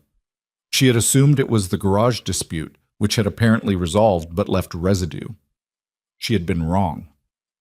Saturday morning, Ava was at Roberta's, a standing arrangement on weekends, 2 or 3 hours in the morning, during which Roberta taught Ava to cook things that were mostly successful, and during which Ethan did household maintenance. Victoria was at the kitchen table with her laptop, working through a shareholder briefing document, when Ethan came in from outside where he'd been doing something with the fence. He stood in the kitchen doorway, and she knew immediately from the quality of his stillness that this was not a practical conversation. "Can we talk about something?" he said. She closed the laptop. "Sit down." He sat. He had a way of sitting that was different from the way most men she knew sat in chairs. He didn't spread or claim space the way professional men often did, didn't perform any ease. He just sat, and he looked at her directly, and she noted that the line was between his eyebrows. "I heard your conversation with Gerald," he said. She kept her face still. "Which one?" "Monday. The one about the shareholders and the Corvin connection." He set his hands flat on the table. "You were in the hallway by the stairs and the kitchen carries sound." "I know it does." "You identified a connection between Corvin and Meridian that two separate law firms hadn't found." He was watching her face. "That's not a CEO working her family's company. That's someone who knows how to do forensic financial work at a level that most CFOs couldn't manage." "I've been doing this for a long time." "That's not what I mean." He paused. "I mean the way you talked about it. The Corvin transaction history, the holding company layers, the management fee structure. That was fluent. You didn't learn that at the Sinclair Group. You were trained in it somewhere." She was quiet for a moment. Outside, a bird was making a sound in the oak tree. From down the block came the distant sound of a child, not Ava, someone else's child, doing something loud and Saturday morning appropriate. "Westfield Consulting," she said, "before I came back to the group. I spent 4 years doing acquisition forensics. We worked on hostile takeover defenses, regulatory compliance investigations, financial structure analysis for clients under various types of predatory pressure." She looked at him. "I was good at it. I was going to make partner. Then my father asked me to come back, and I did." "You gave it up." "I made a choice." "Was it a choice?" She looked at him for a long moment. "What do you mean?" "I mean, did you choose it, or did you not really have another option, given who your father is and what the company meant to him and what he expected from you?" The directness of it was almost startling. Not aggressive, genuinely direct. The way he'd been at the coffee shop, the way he was with everything, apparently, which she still hadn't fully calibrated to. She found herself in the unusual position of not having a prepared answer, because no one had asked her this question in precisely this way before. "Somewhere between the two," she said at last. He nodded. Like that was a true answer, and he recognized it as one. "I'm not trying to dig into your life," he said. "I'm trying to understand something." "What?" "You've been here almost 4 weeks. You've been—" He stopped, tried again. "You've been good with Ava. Better than good. You've handled the company situation from here, from this kitchen table, and you've handled it well. And every time I think I have a sense of who you actually are, there's another layer." She held his gaze. "I could say the same to you." "Yeah." He acknowledged it without deflecting. "You could. You said I'd know when there was something to know." "I know I said that. Is now the right moment?" He looked at her. The morning light was coming in through the window over the sink, the particular quality of late morning light on a Saturday in early autumn, and it fell across the table between them and made the ordinary surfaces of the kitchen look somehow more deliberate than usual. "Not quite yet," he said. "I'm sorry. You keep apologizing for not telling me something." "Because I know it's not fair." "Then why not just tell me?" He was quiet for a long time, long enough that she thought he might not answer, and she was preparing to say something or leave the table when he said, "Because I'm not sure who you are yet either. And what I have to tell you is something that changes the way people see me. Every time. Without exception." His voice was entirely steady. "I need to know what you see first before that. I need to know the ground we're standing on is real." The kitchen was very quiet. She thought about the coffee shop 3 weeks ago. "I'm not looking for a performance. I'm not interested in someone who's going to move in and spend 6 months trying to get back out." She thought about Ava's hand in hers in the gymnasium, uncomplicated and unasked for. She thought about adequate soup and the line between the eyebrows that went away at dinner. "The ground is real," she said quietly, and she meant it, and she was surprised by how completely she meant it. Something moved across his face, not relief, more the quality of something that had been held tightly, being held slightly less tightly. He said nothing. But he reached across the table and set his hand briefly over hers, not squeezing, not holding, just present for a moment. And then he stood up and said he was going to make lunch. And she opened her laptop again and pretended to work for a few minutes while the kitchen filled with the sound of him moving around behind her, and she did not look at her hand where it rested on the table. 2 days later, Meridian moved again. She got the call from Gerald at 6:15 in the morning, while she was still at the kitchen table with her first coffee, and the house was not yet awake. His voice had the specific quality it had developed for delivering bad news: clipped, factual, moving through information without pausing in the places where pausing would have to acknowledge what the information meant. Meridian has filed a derivative lawsuit, he said, against the board, nominally, but the practical target is the family's management of the group over the past 24 months. They're claiming breach of fiduciary duty, failure to act in shareholder interests, and, he paused on this one, fraudulent concealment. The last one was the weapon. The first two were noise. Fraudulent concealment meant Hale was alleging that the group's management had hidden information from shareholders, the depth of the financial losses, the timeline of the insolvency risk, potentially the circumstances of the debt arrangement. It was a claim designed not to win in court, but to trigger regulatory scrutiny, shake institutional confidence, and give the shareholders Meridian had been approaching a legal justification to reconsider their positions. He's filing it publicly? The press release is already drafted. My contact at his firm told me it goes out this morning. She set down her coffee. How long do we have? Maybe 2 hours. Get the litigation team into the building by 8. I'll be there by 7:30. She stood up, already moving toward the stairs. And Gerald, start preparing the chronology. Every decision, every communication, every disclosure from the past 24 months. If he wants to make a case for fraudulent concealment, I want to be able to put 40 linear feet of compliant documentation in front of a court before noon. She was upstairs and changing when she heard Ethan's door open across the hall, and then his footstep pausing just outside hers, which was open a few inches. You have to go in, he said. Yes. She pulled on her jacket. Something's developed. It's significant. How bad? She stopped. Looked at him through the gap of the door. He was in a t-shirt and the jeans he'd apparently already put on, which meant he'd heard her on the phone. His face was fully awake, which meant he'd been awake before it. Bad enough that I need to be in that building before the press release drops, she said. The lawsuit isn't winnable for him, but it doesn't need to be. It's a pressure play. He was quiet for a moment. What can I do? The question surprised her. Not because it was offered. She was learning that this was how he operated, practical and direct. But because of how much she wanted to give him an actual answer instead of the professional deflection she'd have given anyone else who asked it. Ava, she said, I don't know when I'll be back. I've got her. Go. She finished buttoning her jacket and picked up her bag. He stepped back from the doorway to let her pass, and as she went by him in the narrow hallway, she was close enough to him that she was aware, with a sudden and inconveniently clear awareness, of exactly how close they were. And then she was past him and on the stairs and moving, because moving was what she knew how to do when everything else was uncertain. The press release dropped at 8:04. By then, Victoria was already in the conference room with the litigation team, and she had already reviewed the full complaint, and she had already identified the 3 places where Hale's legal team had overreached in their fraud allegations.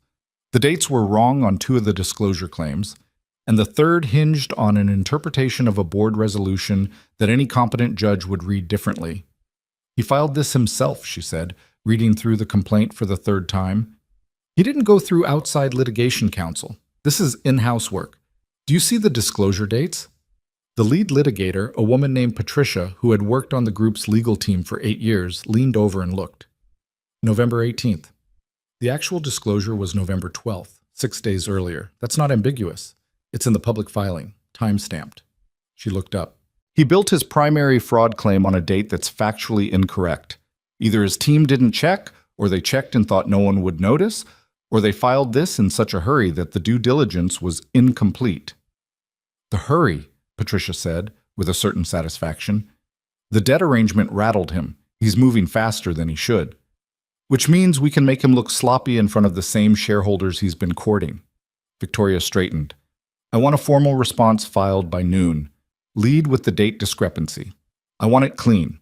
No rhetorical excess, no triumphalism, just facts. Hale's complaint contains material errors, and here they are, in sequence, with supporting documentation. By 11, the response was drafted. By 1:15, it was filed. By 2:45, the first of the institutional shareholders that Meridian had approached sent a terse email to Gerald saying they had reviewed the filing and would not be engaging further with Corvin advisors or their principals.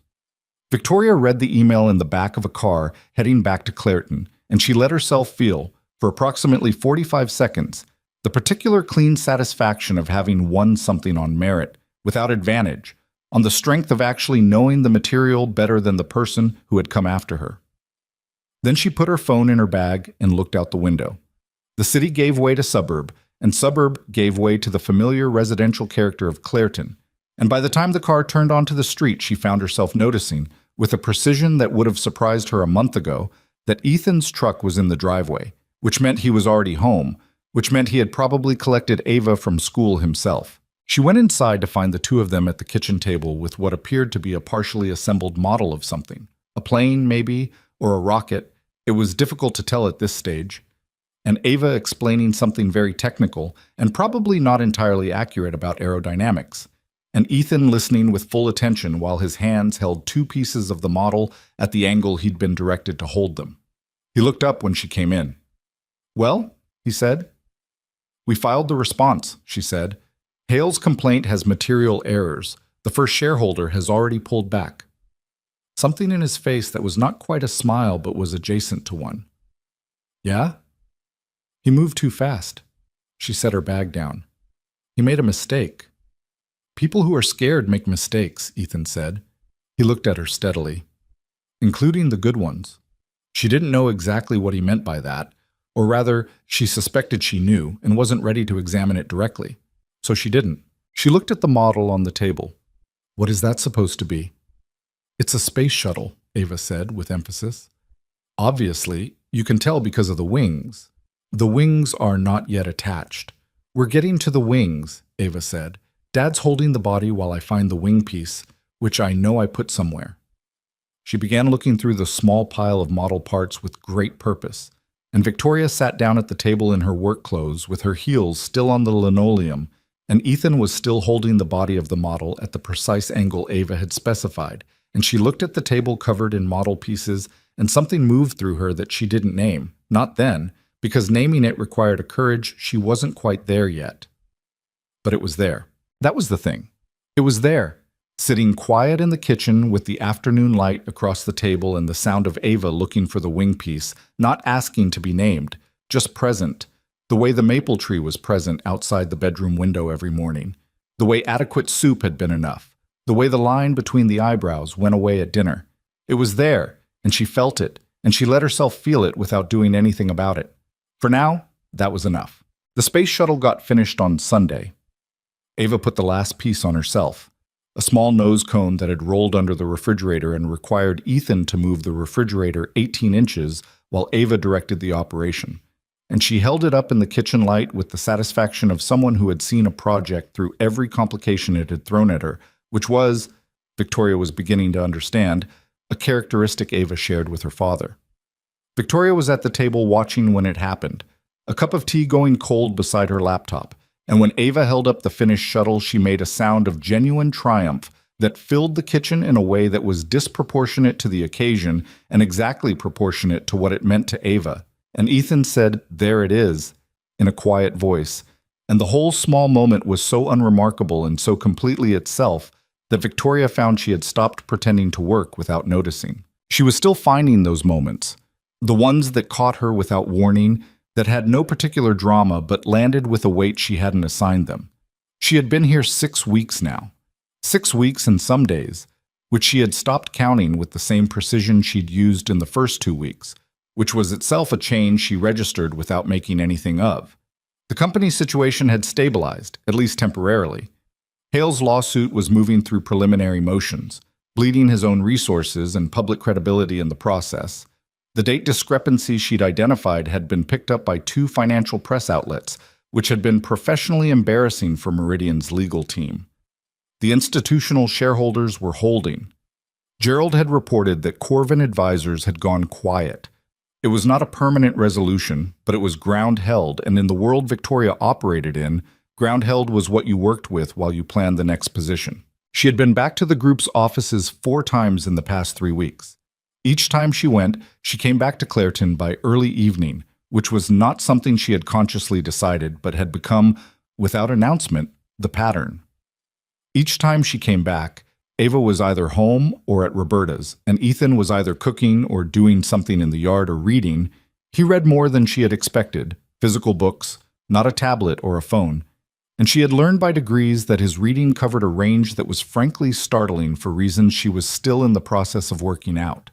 She had stopped asking about what he wasn't telling her, not because she'd given up wanting to know, but because she had begun to trust, tentatively and with the particular caution of someone who had been disappointed by trusting before, that he would tell her when he said he would. The ground is real, she had said. She was trying to live that. Quote. The thing that broke open the next layer of the story was a phone call she wasn't supposed to hear. It was a Wednesday evening, the beginning of week 7. She had come home from an afternoon meeting with Patricia's litigation team and was in the kitchen starting water for pasta because Ethan had texted at 4:30 to say he was running late, and she had responded without thinking much about it that she would handle dinner. She had gotten better at cooking in the past month, not dramatically better, but competently better. The improvement that came from watching someone who actually knew what they were doing and from Ava's direct and unsentimental feedback, which was the most honest culinary criticism she had ever received. She had the water going and was cutting something when she heard Ethan's truck in the driveway, earlier than she'd expected. She heard the truck door. A pause, longer than the usual pause between the truck and the front door. She wasn't paying attention to it particularly until she realized the pause was extending, which meant he was still outside, which meant the call he was on was something he didn't want to bring inside. She wasn't trying to listen. The kitchen window was open because the evening was mild, and his voice carried. She caught fragments rather than a full conversation, because she did go back to cutting what she'd been cutting rather than standing at the window because that distinction mattered to her. But fragments were enough. Told you I'm handling it. I understand what's at stake, Marcus. I've understood what's at stake for 6 years. The arrangement has nothing to do with the other matter. They're separate. And then, several minutes later, quieter, in a voice with something in it she had not heard from him before. A controlled tension, the sound of a person keeping a lid on something that wanted to be louder. When it's time, I'll tell her. That's my call, not yours. Then the truck door again, and then the front door, and then his footsteps in the hall. He came into the kitchen and stopped when he saw dinner in progress. He had changed his expression by then. She could see him choosing to put it away, which was a thing he was good at. But she was also good at reading rooms, and she had just heard what she'd heard, and the combination of both told her something had shifted. You're earlier than you said, she offered. Customer canceled. He looked at the stove, at what she was making. You didn't have to. I said I would. She kept cutting. Long drive back? A half beat. Made a couple calls. She did not say what she'd heard. She was not ready to say it, and he was not ready to say it, and Ava was going to be home from Roberta's in 20 minutes, so she filed it in the place she was keeping an increasing number of things about Ethan Brooks, the place that was not suspicious, but was paying close attention. Dinner was quiet in the specific way dinners were quiet, when two adults were both processing something they hadn't said to each other yet. Ava covered most of the noise, reporting on a disagreement at Roberta's about the correct way to make biscuits, which had apparently been vigorous enough that Roberta had called Ava's biscuit technique creative, which Ava took as a compliment, and Roberta had probably not entirely meant as one.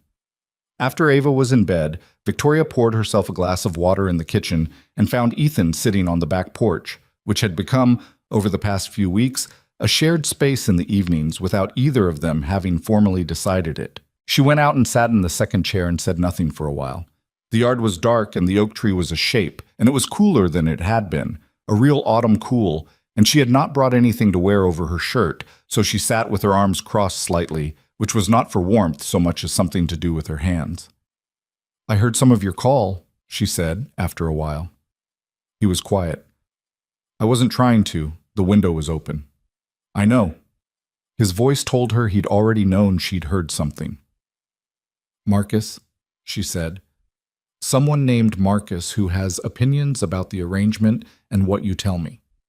He exhaled slowly. Not a sigh. more like someone releasing something they'd been holding in their chest. He's my attorney. Your attorney has opinions about our marriage arrangement. He has opinions about everything. He turned his head toward her. He thinks I've waited too long to tell you. Tell me what? He looked at her for a long moment in the specific way she had come to know, the looking that was actually thinking, that was deciding. She waited, because she had learned that pushing in these moments cost more than it gained. My full name, he said at last, is Ethan Brooks Caulfield. She processed that. Caulfield. My father was Lawrence Caulfield. The name landed with a delayed impact, the way some names did when they were so large that the mind needed a moment to locate them properly. Lawrence Caulfield. Lawrence Caulfield had been one of the three most significant private equity architects of the past 40 years. The man who had built the Caulfield Group from a regional investment vehicle into a firm that managed north of $80 billion in assets at its peak. He had died 6 years ago, and the financial world had written about it for weeks. Lawrence Caulfield was your father, she said. Yes. And you own a garage. I own a garage. He said it without irony, without defensiveness, just a fact that sat alongside the other fact. When my father died, I walked away from the firm. My older brother runs it now, has for 6 years. She stared at him. She was doing the thing she did when too much information arrived too quickly, not shutting down but slowing deliberately, forcing the analysis to be systematic rather than reactive. Why? Because I watched my father build something that took everything from him, every relationship he had, every version of himself that wasn't the business. My mother left when I was 12 because she said she was married to a company and not a man. He stopped, looked at the yard. I met Claire when I was 26. She was a pediatric nurse. She had nothing to do with any of that world. She thought I was just some guy. I let her think that for 3 months before I told her, and those 3 months were the first time in my adult life I'd been with someone who was seeing me. He paused.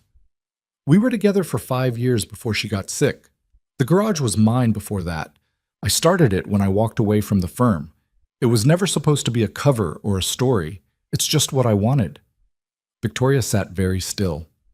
The cold was actual now, not just something to do with her hands, but she didn't move. The capital for the arrangement, she said.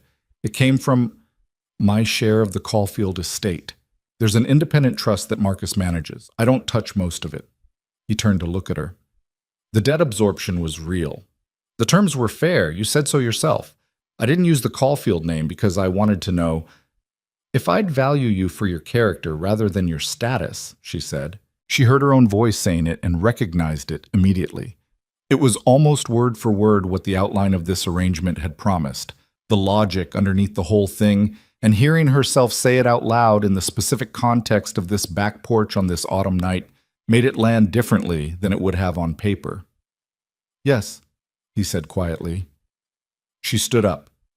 Not out of anger. She assessed herself for anger and found something more complicated. She walked to the edge of the porch and stood looking at the yard, arms crossed against the cold now for actual reasons. You let me think you were a mechanic. I am a mechanic. The garage is real. The work is real. Ethan. His name again with that specific force. You know what I mean. I know. A pause. I'm not going to pretend it was a clean thing to do. It wasn't. I built the whole arrangement on an incomplete truth, and I did it deliberately, and I knew it was going to come out, and I knew it was going to be a problem when it did. She turned around. Then why? Because every relationship I've had since Claire died, every person who knew who I actually was, treated me like the money first and the man second, every single one. His voice was still steady, but there was something underneath it now, something that had weight. I have a daughter. She's 6 years old, and she needs a mother figure who wants to be her mother, not a woman who wants access to the Caulfield estate through a child. And I needed to know, I genuinely needed to know, whether you could be in this house and find it worth being in. Whether you'd come to that school and hold her hand at the showcase because you wanted to be there, not because you found out whose name I was born with. The yard was quiet. The oak tree moved slightly in the breeze. That wasn't your call to make, she said. Her voice was flat in the way it got when she was keeping control of something that wanted to be louder. You made a decision about what I could handle and what I could be trusted with. You made it unilaterally before you even met me properly. Yes, I did. That's not honest. You said honest, not easy, but that wasn't honest. No, he said, it wasn't. The acknowledgement without defense, without counter-argument, without the deflection that most people used when they were cornered, it disarmed her in a way she hadn't braced for. She stood at the edge of the porch and looked at him sitting in the chair, and she felt the full complicated weight of what she was feeling, which was not one thing. It was anger, yes, the clean kind that came from being handled without consent. It was also something else, something that had been growing for 6 weeks in the kitchen and at the dinner table and in the gymnasium and on this porch, and that something did not care very much about the name Caulfield or the $80 billion or any of the rest of it. That was the most inconvenient part. I need to think, she said. I know. She went inside, upstairs, sat on the edge of her bed in the room with the maple tree window and pressed her palms flat on her thighs and looked at the ceiling. She thought about everything she'd observed over 6 weeks. The transmission job that ran long and the look on his face when he told Ava he might not make the showcase. The adequate soup and the 2 words of genuine gratitude. The way he cooked not to demonstrate anything but because his daughter had decided his cooking tasted better, and that had been enough reason. The 5 sentences of an obituary. He always comes back for dinner. The back porch in the evenings. The hand flat over hers for a moment on the kitchen table. None of those things were the Caulfield name. All of those things were Ethan. She sat with that for a long time. She did not come back downstairs that night. She heard him move around the house below her, heard him check the doors, heard him pause at the foot of the stairs for a moment, heard him go back to his room. She lay in bed with the window and the maple tree, which moved in the autumn wind with the particular sound of leaves going dry at their edges, and she did not sleep for a long time. When she did sleep, she dreamed nothing memorable.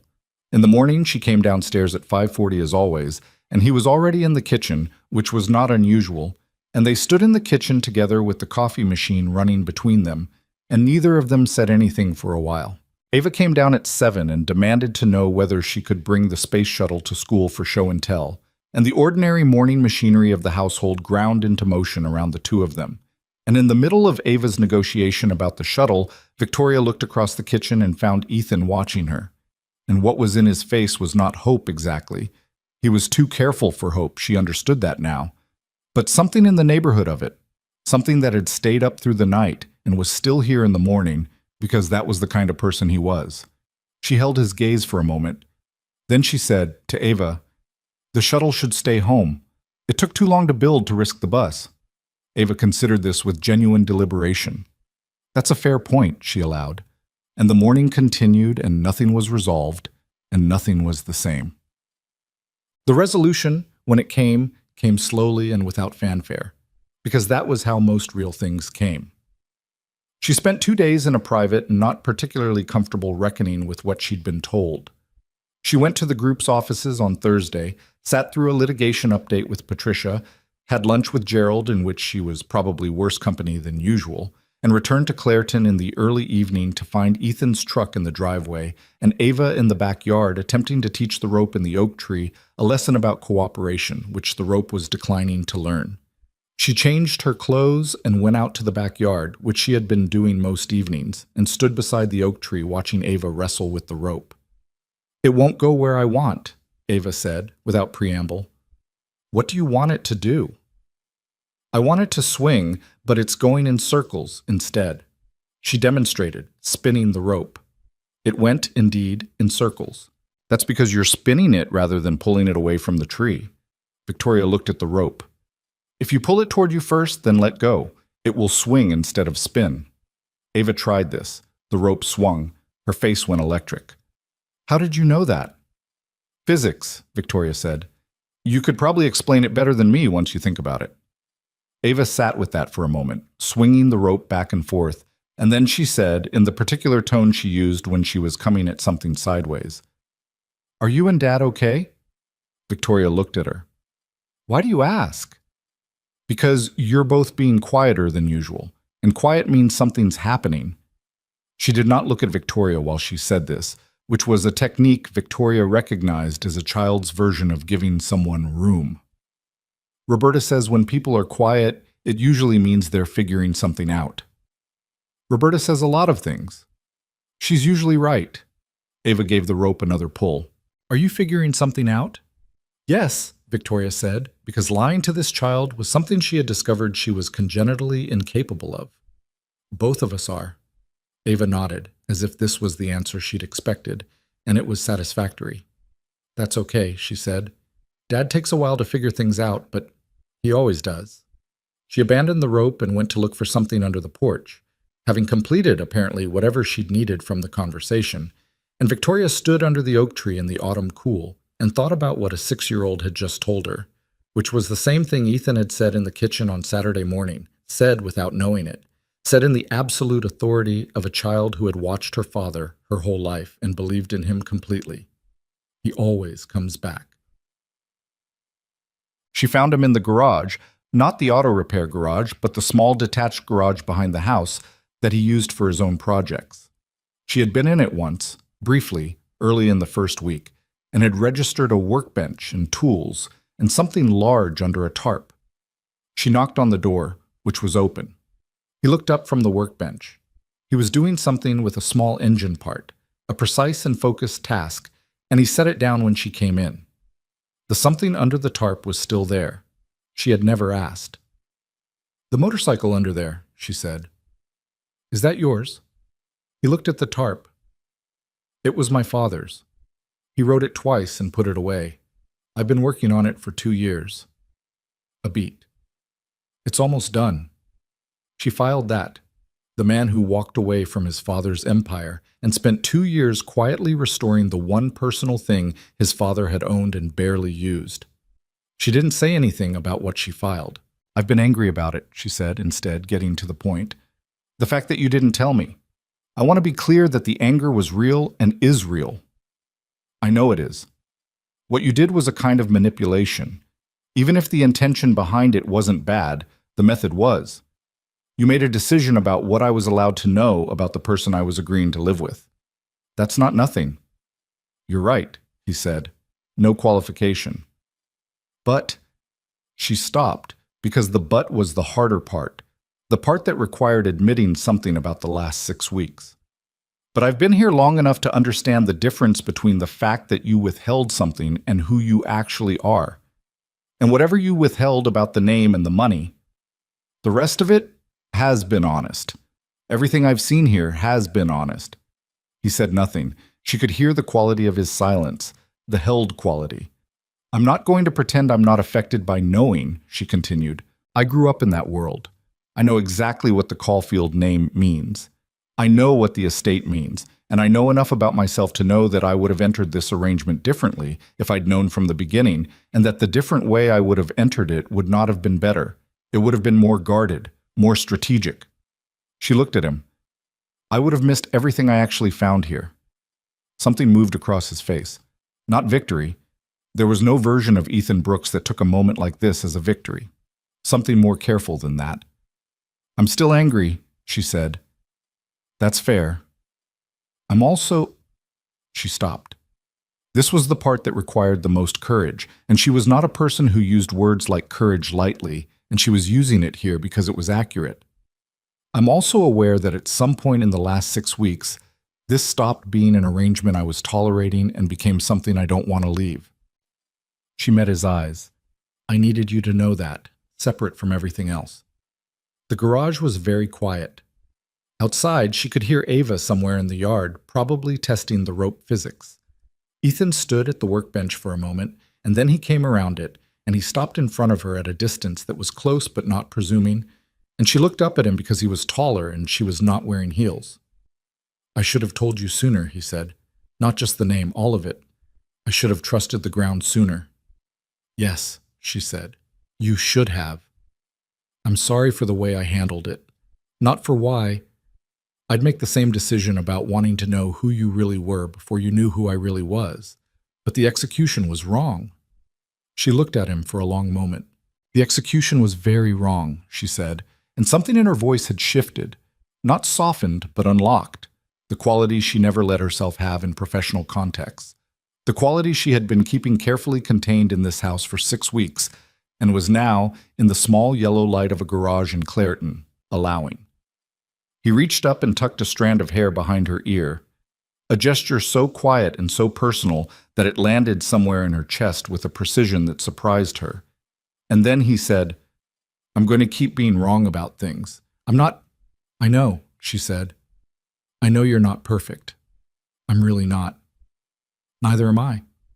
"I know," he said, and there was something in it that told her he actually knew, not as a polite agreement, but as a thing he'd been paying the same quality of attention to that she'd been paying to him. "I've been watching you for 6 weeks." "I know," she said, and she almost smiled. "I've been watching you too." He kissed her once, carefully, the kind of kiss that asked a question and waited for an actual answer, and her answer was the way she didn't step back.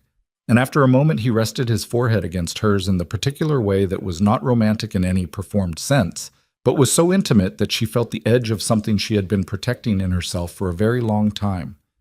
They stood like that in the garage for a while, in the small yellow light, and outside Ava called from the yard, "Dad, the rope is working," with the triumphant volume of a child who had solved something, and they both laughed, which was not planned and could not have been.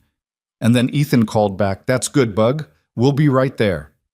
And they stood for another moment before they went back out into the yard where Ava was swinging the rope with both hands and demanding witnesses. The board meeting was the following Tuesday. Victoria had been preparing for it for 2 weeks. A full presentation to the Sinclair Group's board on the current state of the Meridian litigation, the shareholder situation, and the financial structure going forward. It was the first board meeting she had attended since the insolvency revelation, and she had prepared it with the same rigor she brought to everything, which was to say, she had prepared it as if it were the most important meeting she had ever walked into, because in a certain respect it was. Harold was in the room when she arrived. He looked older still. She marked it every time she saw him, the particular process of watching a person you had always experienced as invulnerable become, through years of pressure, simply human. He was standing near the window, which was becoming his position. He looked at her when she came in. He had always been a difficult man to read, even for her, but she had known him for 30 years, and she could tell when he was working something out. "You look different," he said. "I look the same." "No." He considered her. "You look like something has settled." She sat down at the table and opened her presentation materials and did not respond to that, because there was no response that was both accurate and appropriate to the room. The meeting ran 2 hours and 30 minutes. She walked the board through the litigation status, the shareholder positions, the capital situation, the restructuring path that was now, thanks to the debt arrangement and the stabilized equity, actually viable. Patricia was there for the legal section. Gerald presented the financial analysis. Victoria handled everything else herself, from the opening to the close, and she did it with the particular authority of someone who had not only managed the crisis, but understood every layer of it from the inside. At the end, one of the board members, a man named Carver, who had been on the group's board for 12 years, and who had never, in Victoria's experience, expressed anything resembling warmth, said, "I understand the recovery plan. What I don't fully understand is what happened to Hale. His litigation strategy fell apart unusually fast." "He made errors," Victoria said. "The date discrepancy. Among other things, he moved too quickly. The debt arrangement changed his timeline, and he responded by compressing his own preparation." She paused. "People who are used to winning make that mistake. They know what the play looks like when they run it well, and they assume speed is a substitute for preparation." Carver looked at her for a moment. "And the debt arrangement itself, Brooks?" "The arrangement stands. We know relatively little about him." "I know him," Victoria said. She said it simply, without the weight she might have put on it in another context. "The arrangement is sound, the terms are favorable to the group, and the person behind it is someone who has demonstrated, over the time I've had to observe him, that his interest in this company's stability is genuine." Carver seemed to want to push further, and then seemed to decide against it, perhaps because of something in her expression. "All right," he said. The meeting ended. Harold caught up with her in the hallway. Carver wanted to know more about Brooks, he said. I know. What you said in there? He paused. That you know him. I do know him. Harold was quiet for a moment. And the situation, the house, the arrangement. He was choosing his words with an unusual care. It's more than I expected, she said. She looked at her father and let herself say the true thing without softening it or complicating it. It is significantly more than I expected. He looked at her for a long moment, and she watched something in his face do what she had not seen it do in years. Something that was simply relief, without the armoring of strategy around it. He looked like a man who had sent his daughter somewhere difficult and was seeing that she had come back from it carrying something rather than empty. He didn't say much. Good, was what he said. She drove back to Clairton in the late afternoon, in the gold quality of autumn light that sat in the trees along the residential streets, like something entirely deliberate, and she sat with the engine off for a moment in the driveway, not like she had that first day, not with the terrible stillness of someone who had to convince themselves to go in, just sitting, just the afternoon. Then she went inside, and the house smelled like something on the stove, and Ava was at the kitchen table with a book, but not really reading it because she looked up the moment the door opened, and from the stove Ethan said without turning around, "How'd it go?" "Well," she said. She set her bag by the door. "It went well." "Good." He still hadn't turned around. "Dad's making pasta," Ava said, with the information delivery of someone who considered this relevant to Victoria's well-being. "The kind with the tomatoes." "I saw." She sat down at the table. "How was your day?" Ava began telling her with full narrative commitment, and Ethan cooked, and the kitchen filled with the smell of garlic and tomatoes and the particular warm noise of a household in its evening rhythm. And Victoria sat at the table she had been sitting at for 6 weeks and felt the ground under the arrangement and found it real, found it more than real, found it the most solid thing she had stood on in years. Outside, the maple tree moved against the bedroom window.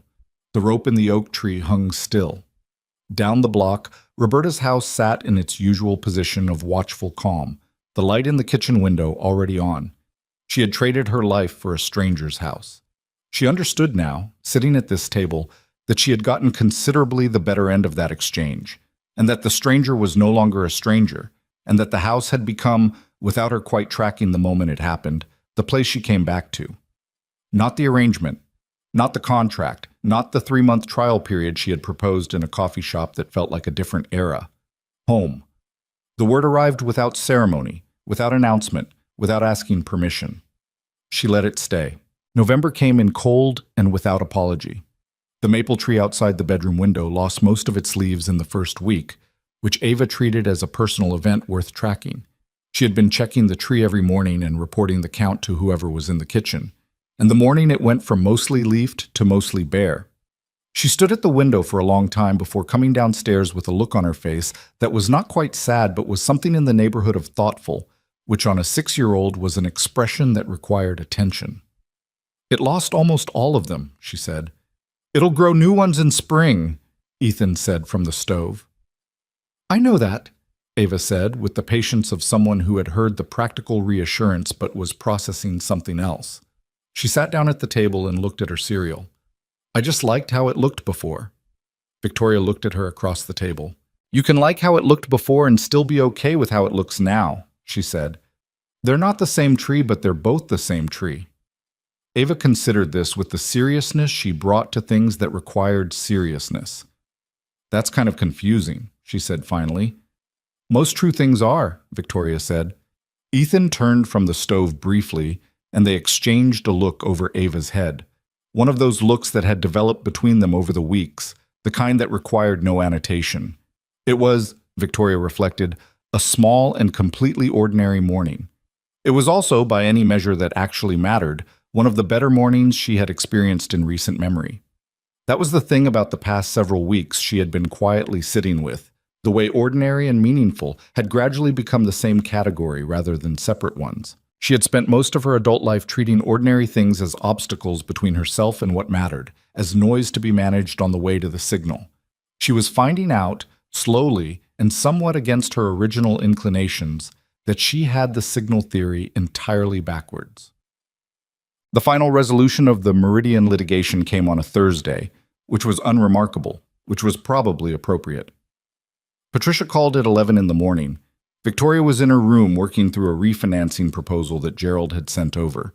The group's path to full stability, a structured plan that would take 18 months to complete but was now genuinely viable rather than theoretically viable, when the call came. The court dismissed the primary claims, Patricia said without preamble. She had adopted Victoria's style over 8 months of working together, the habit of leading with the fact and explaining around it afterward. The date discrepancy on the disclosure claim was fatal to their fraud argument.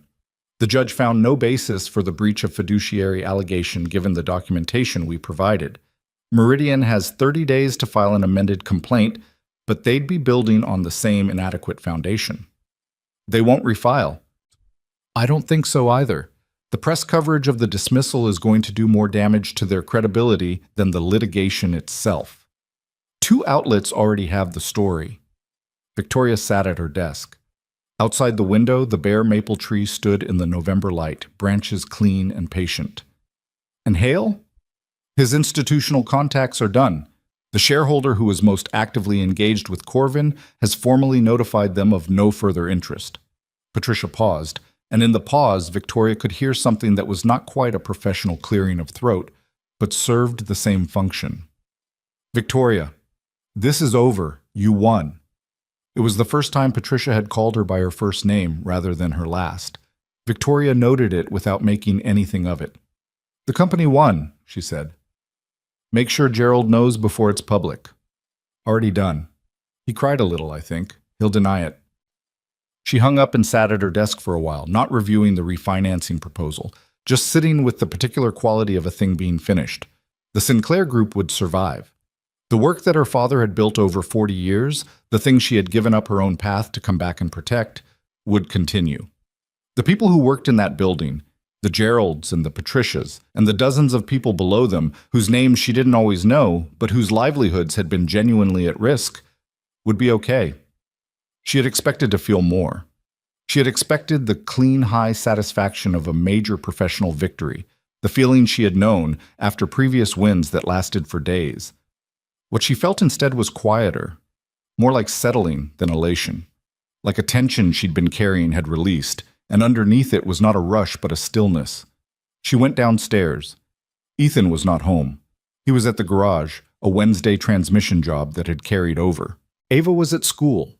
The house was empty, and it was 11 in the morning, and she stood in the kitchen in the November light and looked at the small, ordinary room that had become the center of her life. And she thought about the person she had been 8 months ago in the back of a car with a Cortado and acquisition reports, and the thought did not make her sad. It made her feel the distance she had traveled, which was not the same as sad at all. She called her father. He answered on the second ring, which meant he'd been waiting. Patricia told you, she said. Gerald told me. Yes. His voice had the sound of something unspooling from a long, tight coil. It's done. It's done. A pause, longer than their usual pauses, which tended to be efficient. Victoria. He stopped, started again. I know what this cost you, the past 8 months. It didn't cost me as much as you think, she said. And some of what it cost me, I needed to pay. He was quiet for a moment. You sound different. You said that at the board meeting. I said you look different. Now you sound different. Another pause. Is it? He seemed to be deciding how to ask what he wanted to ask. For a man who had spent his life asking hard things directly, the indirection told her something. The arrangement. The house? Is it? Yes, she said, before he could finish. Whatever you're asking, yes. She heard him breathe. Good, he said. Same word as after the board meeting, but fuller this time, the way a word could carry more when the person saying it had stopped protecting themselves from meaning it. She told Ethan that night, after Ava was in bed. They were on the back porch, which was cold enough now to require jackets, and they sat in the 2 uneven chairs with mugs of something warm, and the bare oak tree making its winter silhouette against the streetlight glow beyond the fence. She had been carrying the news all day, had carried it through Ava's after-school arrival, and the report on what Priya had said at lunch, and the dinner that Ethan made, and the small rituals of the evening. And she had been content to carry it, which was itself notable. She was not a person who sat on information. She had sat on this because it felt right to tell him here, in this place, in this version of the evening that had become the one she returned to. The lawsuit was dismissed, she said. He turned toward her. Fully? Primary claims gone. They won't refile. He was quiet for a moment. The cold settled around them and the oak tree moved slightly, and somewhere down the block a dog was making a late-night complaint about something. And Hale? Finished. His shareholder strategy is dead. The press coverage of the dismissal will follow him for years. She held her mug in both hands. The company is going to be okay. The refinancing plan Gerald has will take 18 months, but it's a real path, not a managed decline. Ethan nodded slowly. He was looking at the yard, but not in the distracted way, in the way he looked at things when he was actually thinking about them. How do you feel? It was such a direct question, asked with such genuine interest and no performance of concern, that she had to take a moment with it. Quiet, she said finally. I feel quiet, which is not what I expected. What did you expect? Something larger, something that matched the size of what it was. She looked at the yard too. I've won things before. Cases, negotiations, deals. It usually has a sound to it. This just feels like... She paused, looking for the right word. Like the last piece of something settling. Because it's not just a win, he said. It's the end of what started all of this, which means something else starts now. She looked at him.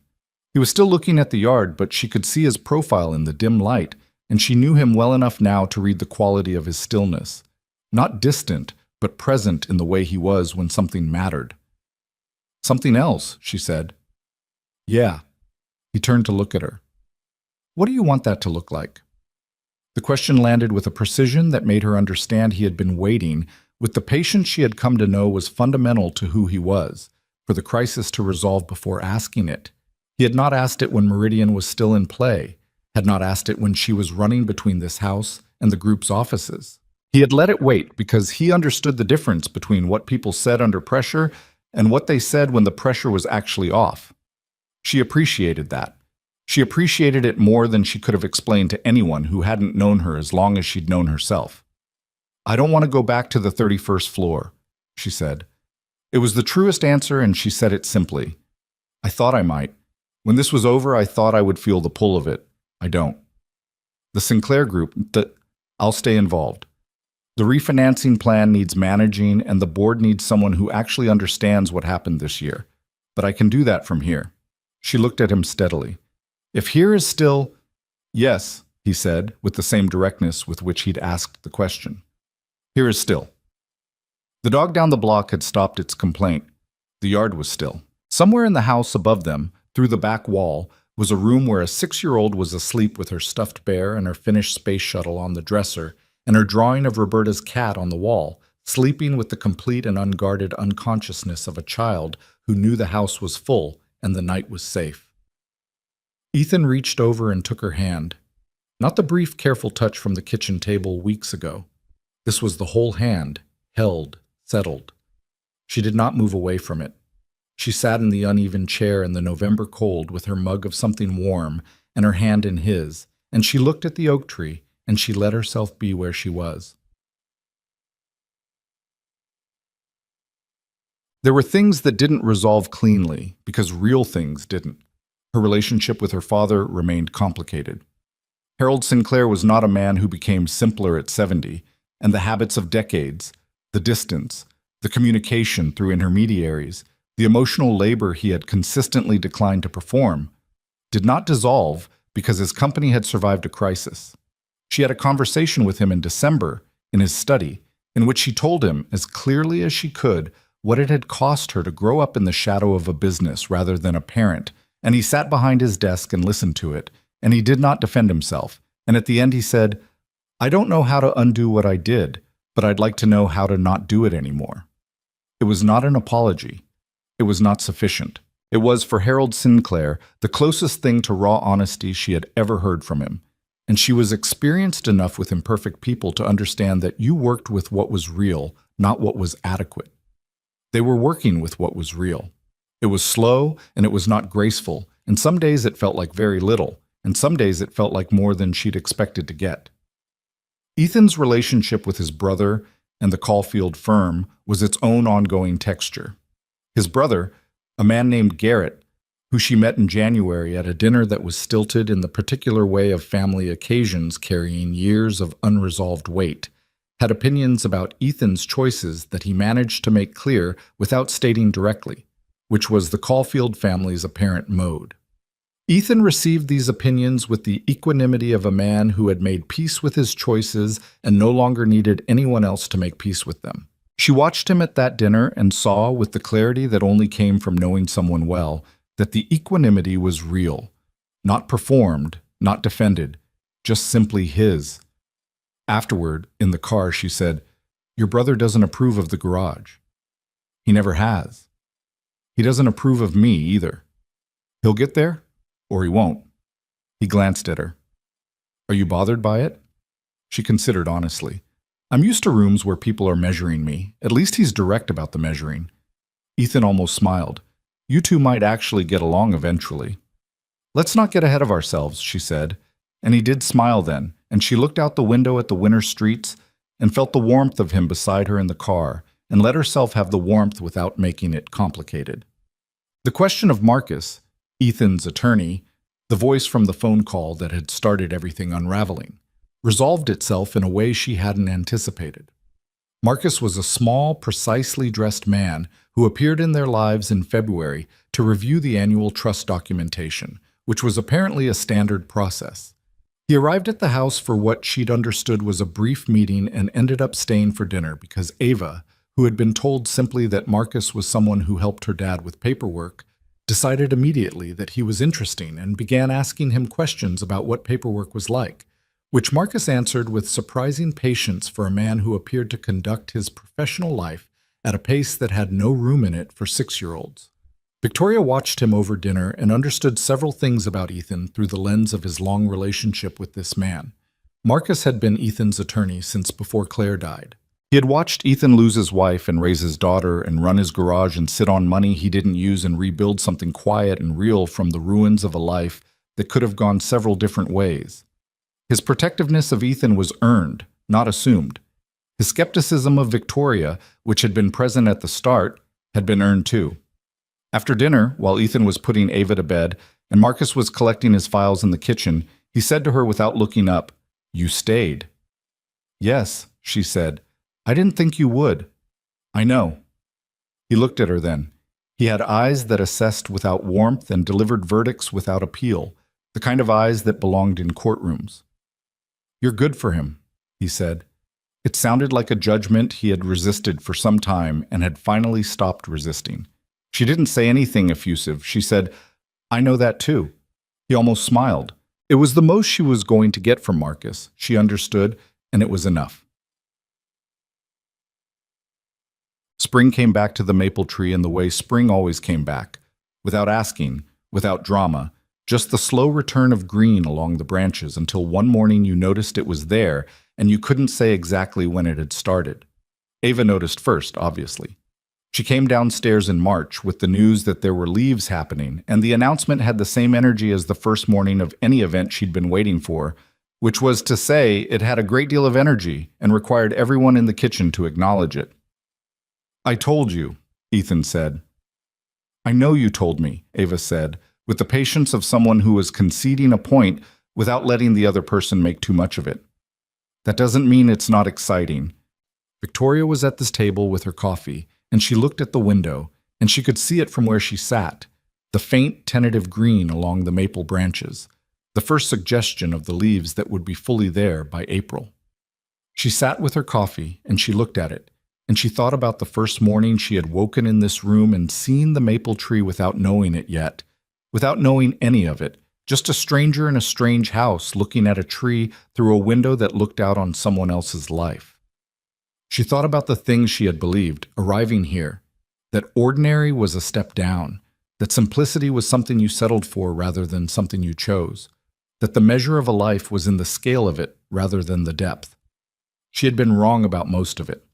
Not wrong in the easy way that allowed for a clean before and after story, but wrong in the complicated way that required you to acknowledge that the wrongness was not stupidity, but a kind of trained blindness, the result of years inside a particular world that measured everything in the currency it ran on, and gradually made it hard to perceive that other currencies existed. She had been measuring the wrong things. That was the simplest version of what she had learned here, in this house, in this life she had not chosen, and then had chosen, in the company of a man who had built something real from grief, and a girl who noticed when your eyebrows did the wrong thing and asked whether you were okay. The measure of a life, she now understood, was not in the boardrooms or the shareholder positions or the 42 floors of familiar territory. It was in the quality of your presence at the table. It was in whether you showed up to the gymnasium. It was an adequate soup made from 3 phone calls to a friend because someone was hungry and you were there. It was in the ground you stood on and whether it held. It held. That was the thing she kept coming back to, the thing that surprised her most. Not the love, which had arrived gradually and then all at once with the specific inevitability of things that were always going to happen, but the groundedness, the sense of being located in something real. She had stood on polished floors and expensive shoes in rooms full of powerful people for most of her adult life, and she had never felt as located as she felt in this kitchen on an ordinary Tuesday morning with the maple tree going green outside the window. The conversation about what came next happened in April, without ceremony, on a Saturday morning while Ava was at Roberta's. They were in the kitchen. They were always in the kitchen, she had noted, for the important conversations, which she thought probably said something true about the house and about them. And Ethan was at the counter, and she was at the table, and they had been talking about the refinancing timeline, which was on schedule. And then the conversation had found its way to the edge of something larger, without either of them quite directing it there. "The 3 months you asked for," Ethan said, "at the coffee shop. 3 months and then reassess." "I remember." "It's been 8. He looked at her. "I know what I want. I've known for a while. But I want to know what you want." She had been thinking about this with the same care she brought to anything that mattered, which was to say she had been thinking about it thoroughly and honestly and without letting herself default to the easy answer in either direction. She had thought about what it would mean to fully choose this, not as a response to crisis, not as the arrangement finding its natural end, but as a genuine and considered choice made by a person who now knew exactly what she was choosing and what she was not. "I want to stay," she said. "Not because the arrangement worked, not because the company is stable and it's convenient, because this—" She stopped, looking for the right word, the true word rather than the adequate one. "Because this is where I want to be, with you, with Ava." She paused. "She needs a mother. I know I can't replace what she lost. I'm not trying to, but I can be present. I want to be present." Ethan looked at her for a long moment. He had the line between his eyebrows, the one Ava monitored, and she watched it ease as she watched him. "The arrangement," he said. "The contract terms. I want to renegotiate." "Renegotiate how?" "Get rid of the contract." He said it simply. "I don't want a legal structure. I want a marriage." She held his gaze. "A real one. A real one." He came to the table and sat down across from her, which was not a posture he took when he was being casual. He sat across from her the way he had in the coffee shop 8 months ago, direct and fully there. "I know what I'm asking. I know what it means for the equity structure, for the trust, for all of it. I've talked to Marcus. The dissolution of the contract terms actually works in your family's favor. Marcus agrees.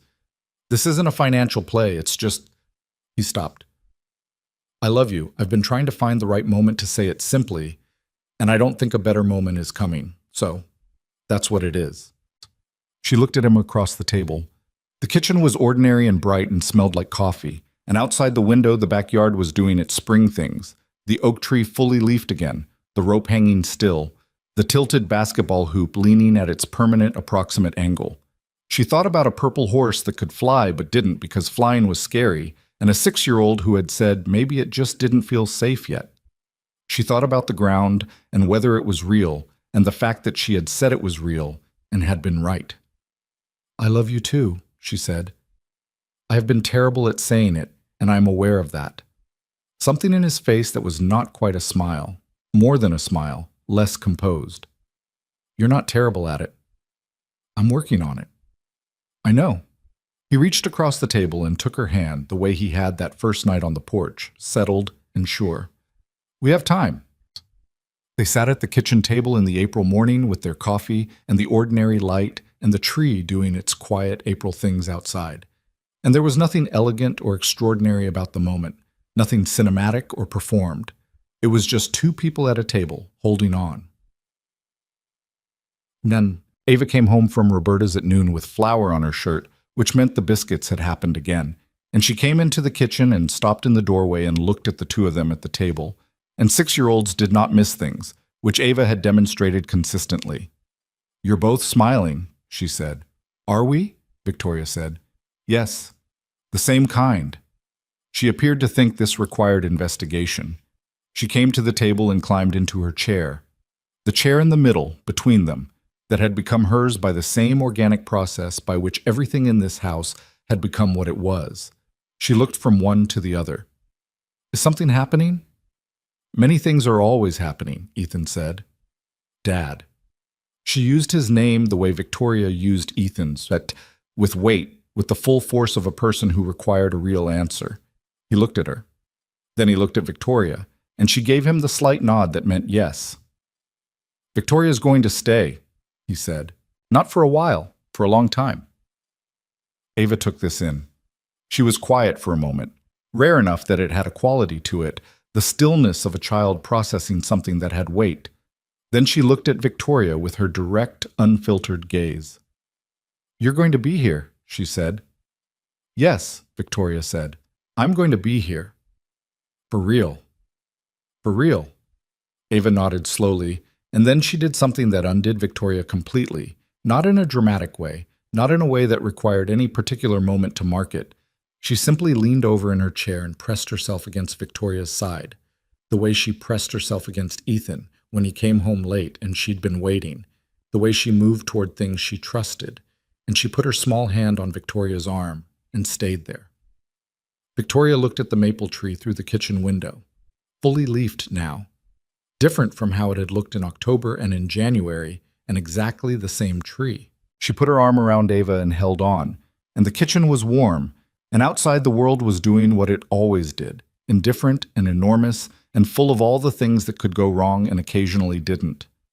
Here's what Victoria Sinclair had learned, in a small house in Clareton, in a year she had not planned, that the life you negotiate for and the life you actually need are often in different zip codes, and the distance between them is where the important things happen. That a person can spend years measuring themselves by what they've built and what they've won, and what floor they occupy, and still have the most significant parts of themselves untouched, waiting in some quiet room they never bothered to enter. That children tell the truth without knowing they're being brave. That a man who loves his daughter carefully and shows up for dinner is not ordinary. Or maybe he is ordinary, and ordinary is simply a word that got diminished somewhere along the way by people who needed to feel they were above it. She had been one of those people. She wasn't anymore. That wasn't a clean transformation. She still checked her emails too early in the morning. She still went cold in conversations when she felt threatened. Still had the instinct to lead with strategy rather than feeling. She was still her father's daughter in the ways that were useful and the ways that were not, and she was still learning to tell the difference. She was still, in 100 small ways, in the process of becoming the person she had found out she wanted to be. But she was in the process. That was the point. That was the whole point. Not arrival, not the clean resolution where the music swells and everything is healed, but the honest, ongoing work of a person who had looked at her own life clearly and chosen differently. The maple tree grew. Ava started 2nd grade. The Sinclair Group's refinancing closed on schedule in the fall, ahead of projections, which made Gerald cry again, which he denied again. Roberta taught Ava to make biscuits that were finally, genuinely good, and declared this her proudest culinary achievement. which Ethan disputed on grounds that Roberta's red beans were the actual achievement, which became an ongoing disagreement that showed no signs of resolution. Harold Sinclair came to dinner in October, the first time he had ever been to the house, and he sat at the small kitchen table and ate pasta with tomatoes and talked to his granddaughter about whatever Ava decided they should talk about, which was dinosaurs. And he was stilted and uncomfortable and clearly trying, which was more than Victoria had sometimes believed he was capable of. And it was enough to start. Ethan finished his father's motorcycle in December. He took it out one Saturday morning in the cold, just around the neighborhood, just far enough to know it ran right. When he came back, Ava was on the porch waiting, and he lifted her up and let her sit on it in the driveway while it was still warm, and she held the handlebars with enormous seriousness. Victoria stood on the porch and watched them. She thought about what she had traded: the 31st floor, the cortado in the car, the person who stood at windows and looked down at things. She thought about what she had found. She thought about the purple horse that could fly but was afraid, and whether it had finally decided the sky was safe. She thought it probably had. The motorcycle stood in the driveway and Ava held the handlebars, and Ethan stood beside his daughter with his hand on her back, steady and sure. And the December light came down even and clean on the pale blue house, with the fading paint and the tilted basketball hoop and the oak tree and the rope. And Victoria Sinclair stood on the porch of the life she had chosen, and she was exactly where she was. And it was enough. It was more than enough. It was everything.